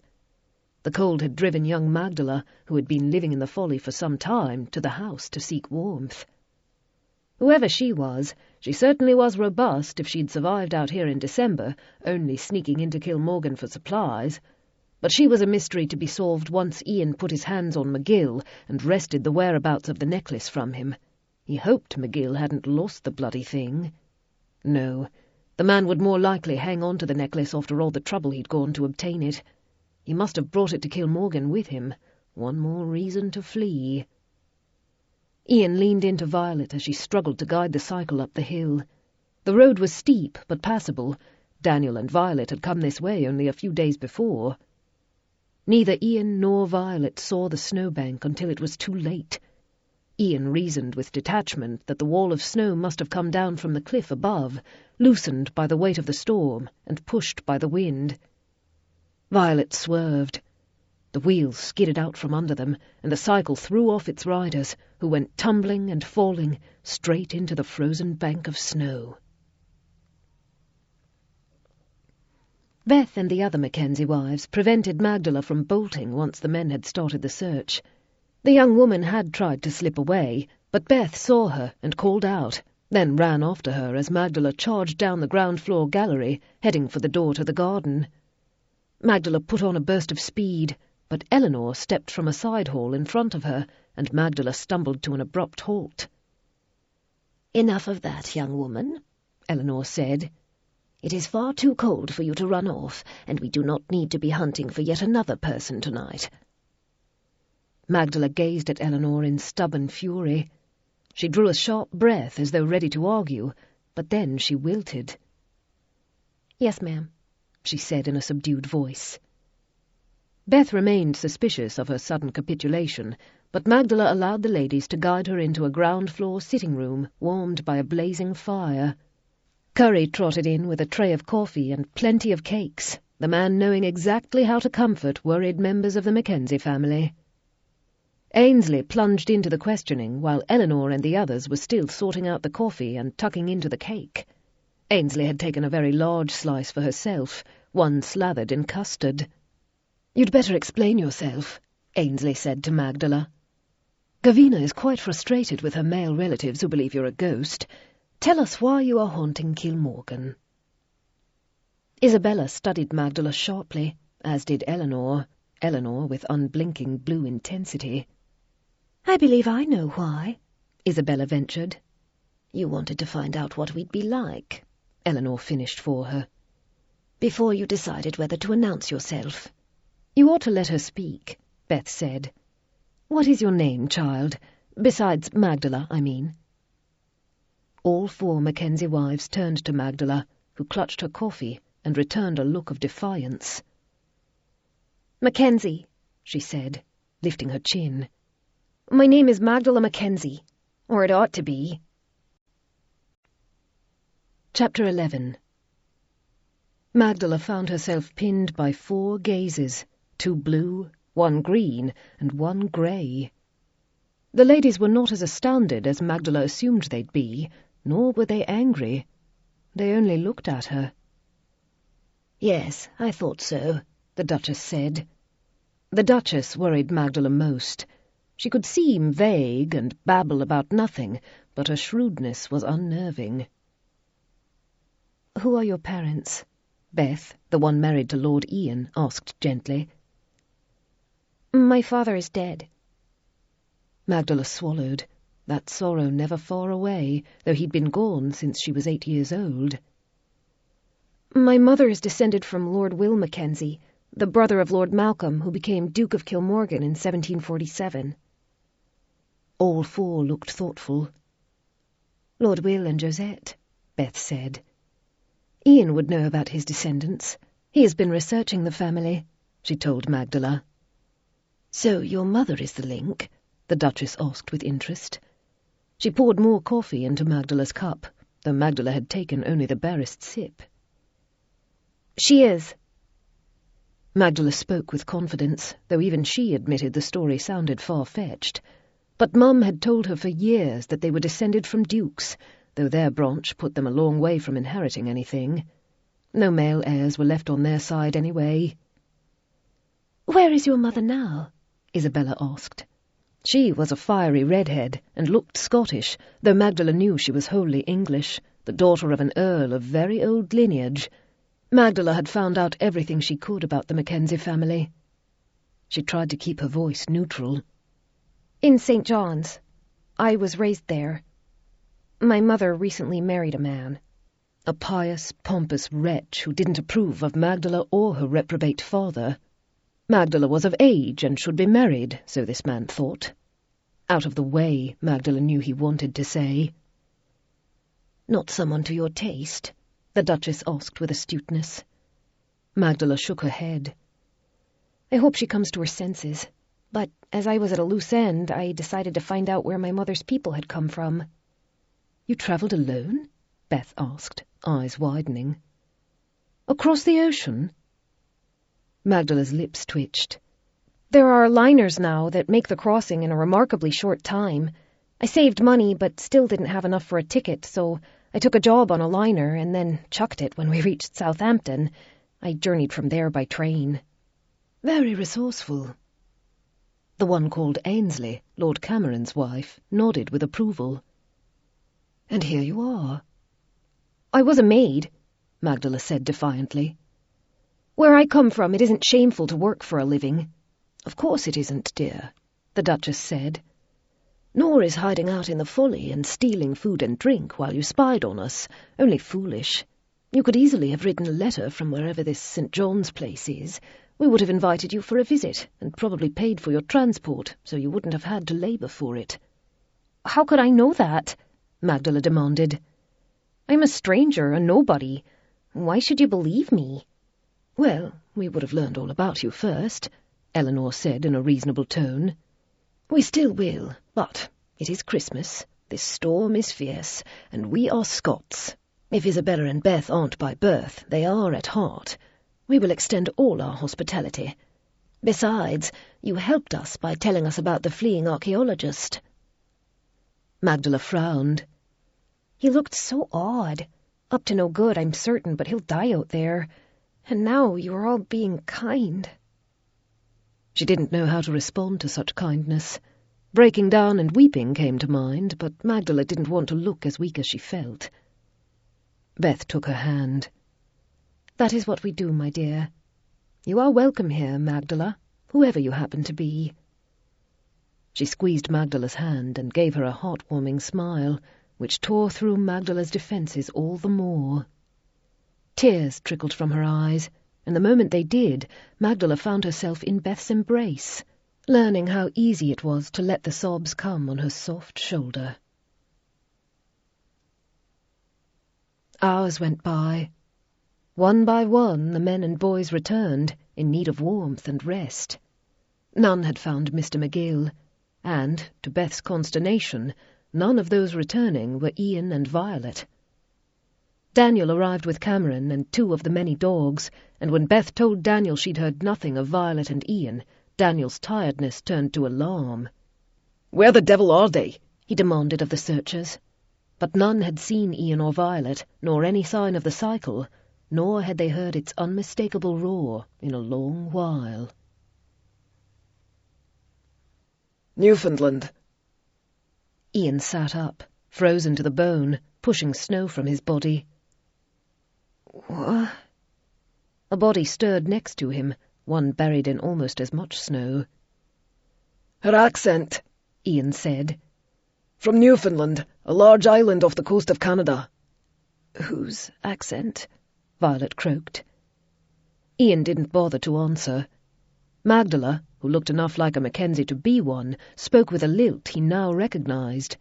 He knew a collector of Ming pottery who was originally from St. John's, and though the man had lived in England some time, he retained the unmistakable accent of a Newfoundlander.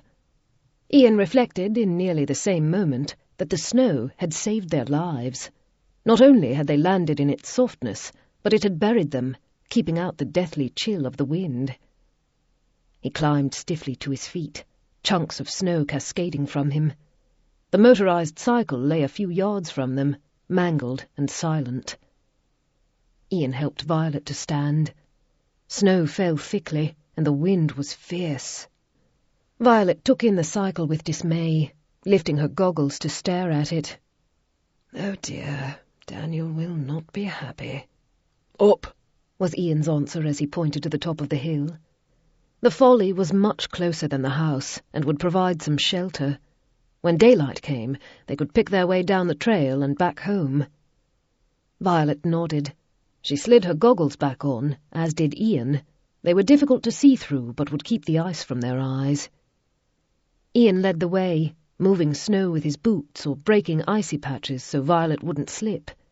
She sensibly stayed close behind him, holding on to his coat when they climbed a particularly treacherous stretch. After about 20 minutes of struggle, they reached the outcropping of rock that held the folly. Ian made for the dim outline of the building, knowing to stick to the cliff wall on his left to avoid going over the edge. Even so, he tripped on the first step of the porch, falling again into snow. Violet tugged him up. Ian gained his feet and climbed the steps, finding the folly's door by touch. It was not locked, to his relief. Ian had been prepared to break the door open, but he was just as glad he did not have to. He tripped once more as he entered the folly, this time over something that wasn't snow.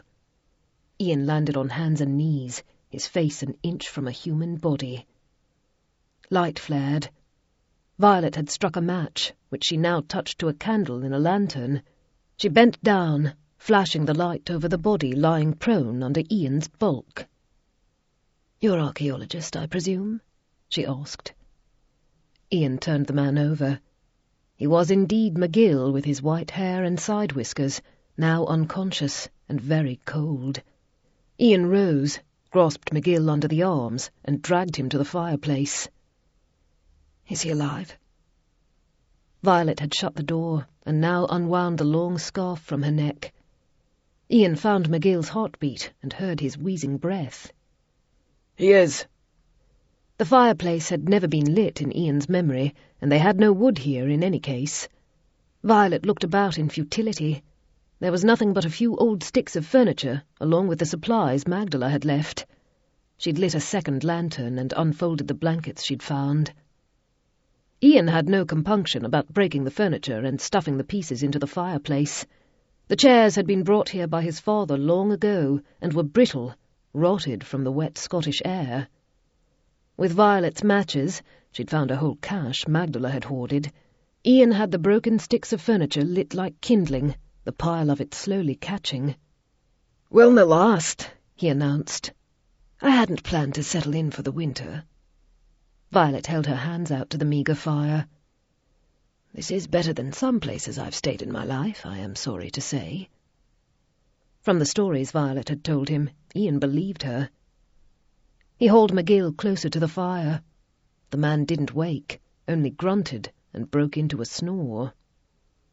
Ian patted down McGill's coat, and then reached into his pocket and drew out a handkerchief-wrapped bulge.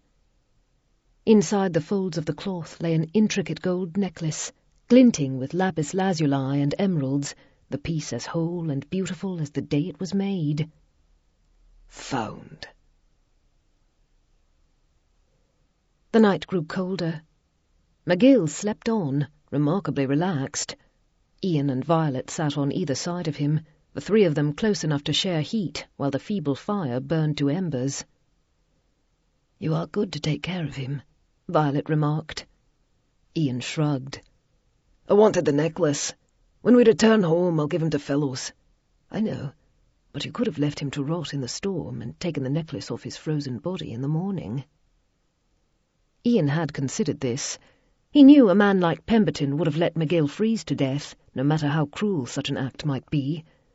But Ian recognized that although he was as mad a collector as Pemberton, he would never be such a monster. "Hart could have left me to die," Ian reflected. "In the asylum, when I was a boy. When Hart became Duke, he did not have to bother with me, but he came for me, took me home." "Uncle Hart is a good man," Violet agreed, "no matter how much he tries to hide it." "Aye, I was grateful, even if I couldn't speak to tell him so." Ian felt Violet studying him as they sat in brief silence. "I could have been left to die too," she said. "But Daniel didn't let that happen." She went quiet, and finally Ian had to turn his head to look at her. Violet's eyes were filled with love. "Daniel brought me home with him, gave me a family of my own." Hart had done that for Ian years ago. Ian hadn't been able to do much more at first than eat, sleep, and wonder at this turn of fate, but he knew now that his gratitude to Hart, Mac, and Cam had run deep, not to mention to Curry, always at his side. "Beth gave me even more family," he said out loud. "The best family." Violet's smile held warmth. "Your wee ones are turning out well. Jamie is amazing, Belle smarter than anyone I know, and Megan so gentle and sweet. But she's not feeble. I think Megan will rule the roost wherever she goes." Megan did have a large heart and a quiet strength. Others would underestimate her, to their peril. "My bairns are the best in the world." Ian stated it as a fact. There were no more perfect people in existence than his 3 children, except of course for Beth, their mother. Violet surprised Ian with laughter. "The pride in you is astonishing, Uncle Ian, or perhaps not so astonishing. Do your brothers know you hold your children above theirs? The rest of them are remarkable as well, particularly our Fleur." Her eyes went soft as she spoke her daughter's name. "And I think Gavina will become an astounding woman." "My brothers know," Ian said, "and understand." Violet's laughter continued, though Ian wasn't certain what was amusing. "At daybreak we'll go back," he said. "I will wake McGill then. I'll not carry him down the hill." "Neither will I," Violet said decidedly. Then the four of us will descend. Ian leaned his head back on the bricks of the fireplace and closed his eyes. It was not comfortable, but at least this corner had warmed a bit. The four of us. Violet's voice held a strange note. You, me, and Mr. McGill make 3. Ian opened his eyes and stared at her. Violet held his gaze a moment, and then turned scarlet, which Ian had learned from Beth meant a person felt flustered or caught in a lie or secret. How did you know? She asked in a whisper. Ian resumed reclining against the wall.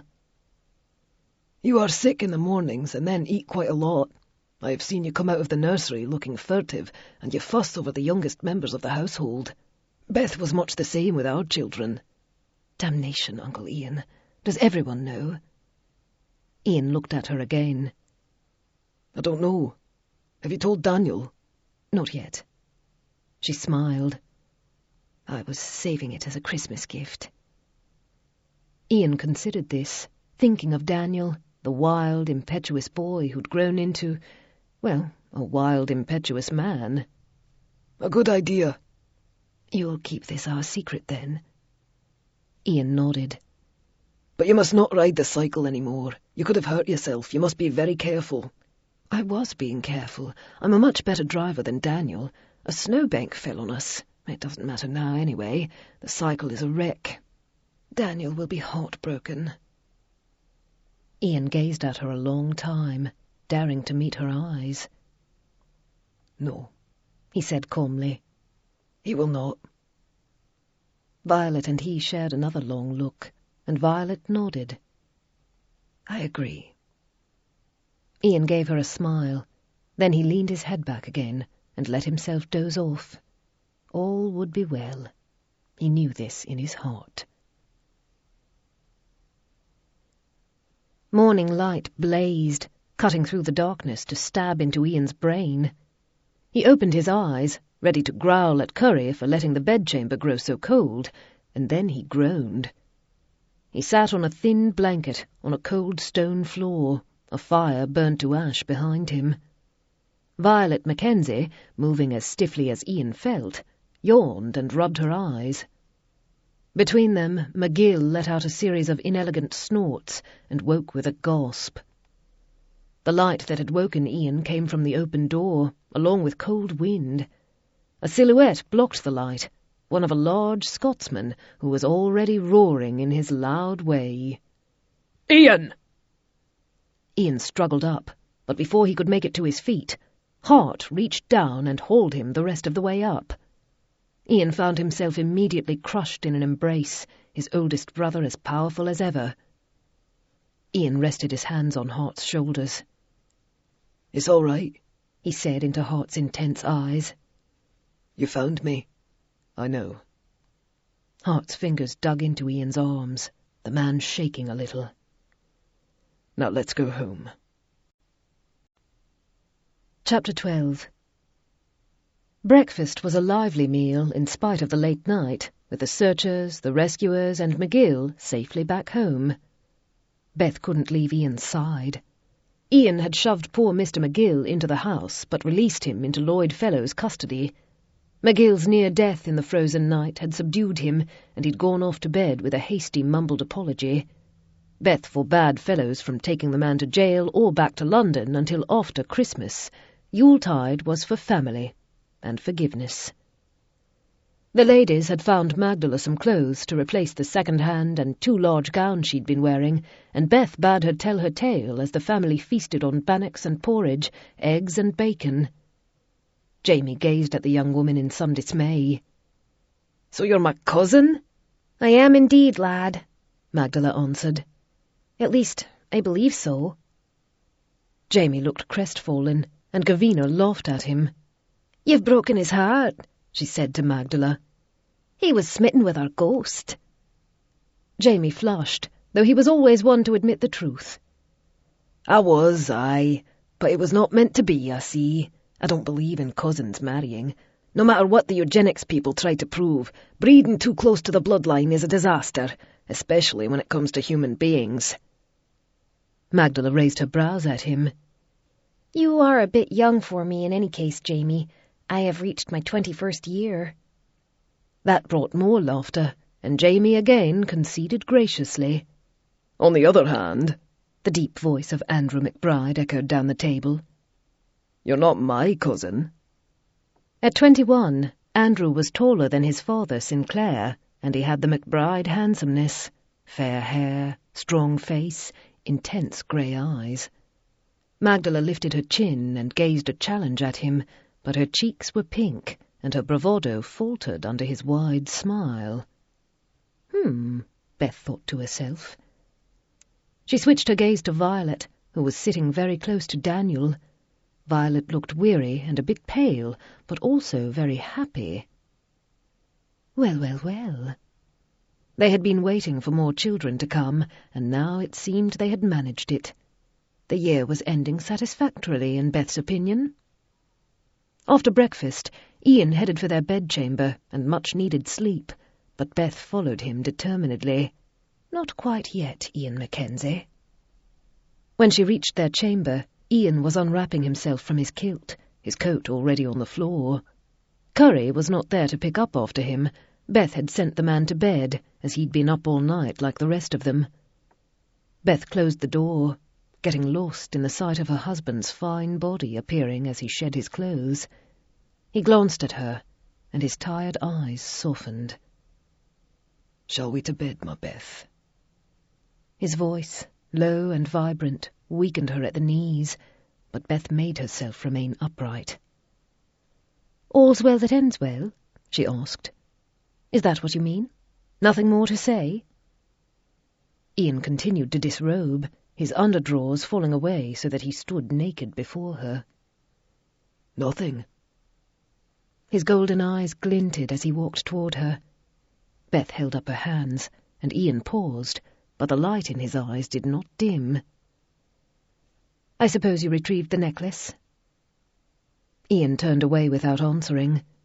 He lifted his coat, rummaged in the pocket, and drew out the necklace, all gold and blue and green. He brought it to Beth and lifted it to rest against her bodice. Beth caught the necklace in her hand, the metal holding the warmth of Ian's pocket.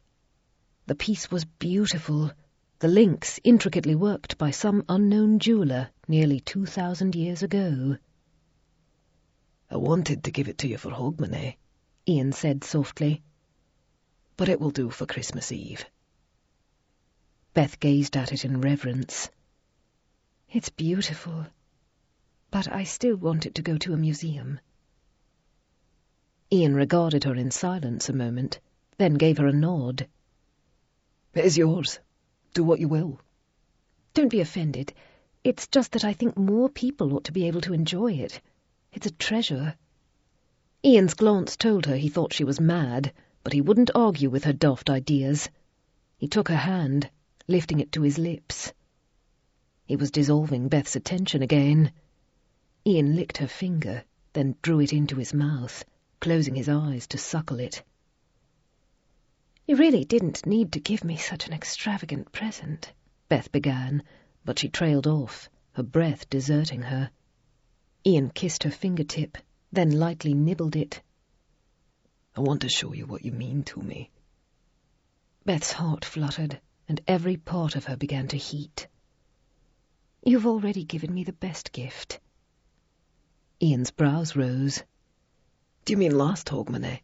It was only a painting of the dogs, and Mac did that." "I don't mean that, although I love it." The painting was very small, made to stand on her writing table, where she could see the doggy smiles of their current crop of pets, who would most likely be sleeping on her feet under the desk. "What then?" Ian returned to kissing her fingers, the backs of them this time. Then he turned her hand over and pressed his lips to the inside of her wrist. Beth could barely continue. "You gave me you daft Highlander, and Jamie, Belle, Megan." Her heart filled as she spoke the names of her beloved children. "Ian, you took me in when I had no one.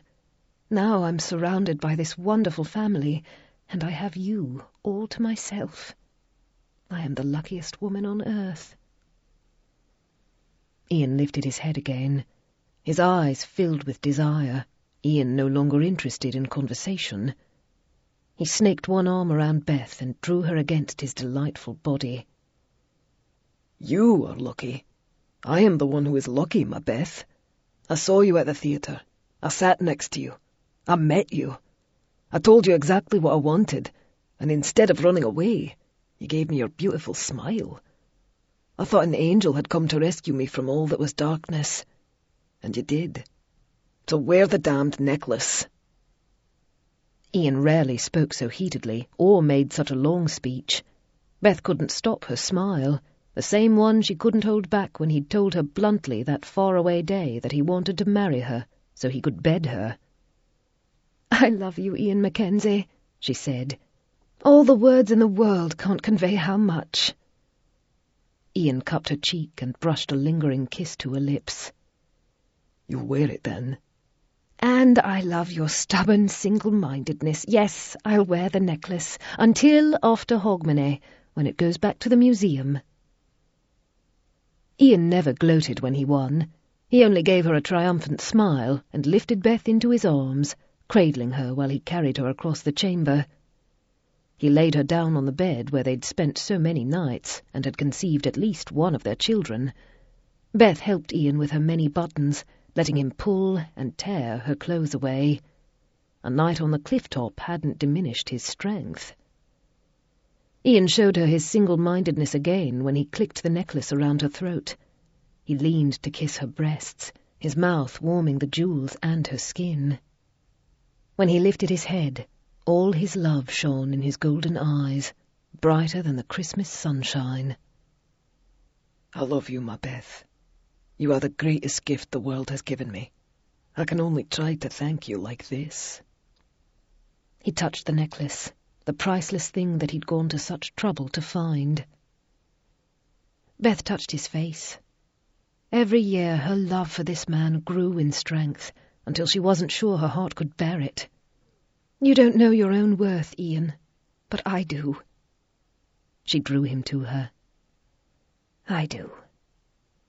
Ian touched her lips. "No more words. Happy Christmas, my Beth, my love." "Happy Christmas, Ian." Beth surrendered to his kiss, nothing more she needed to say. Ian slid inside her, completing her as he always did, while the midday sun slid through the window to surround them with brilliance. This concludes A MacKenzie Yuletide by Jennifer Ashley, narrated by Angela Daw, a member of SAG-AFTRA. Copyright 2019 by Jennifer Ashley. This unabridged audiobook is recorded by arrangement with Intermix Books, an imprint of Penguin Publishing Group, a division of Penguin Random House, LLC, and was produced in the year 2020 by Tantor Media Incorporated, a division of Recorded Books, which holds the copyright thereto. Please visit tantor.com for more information on our growing library of unabridged audiobooks.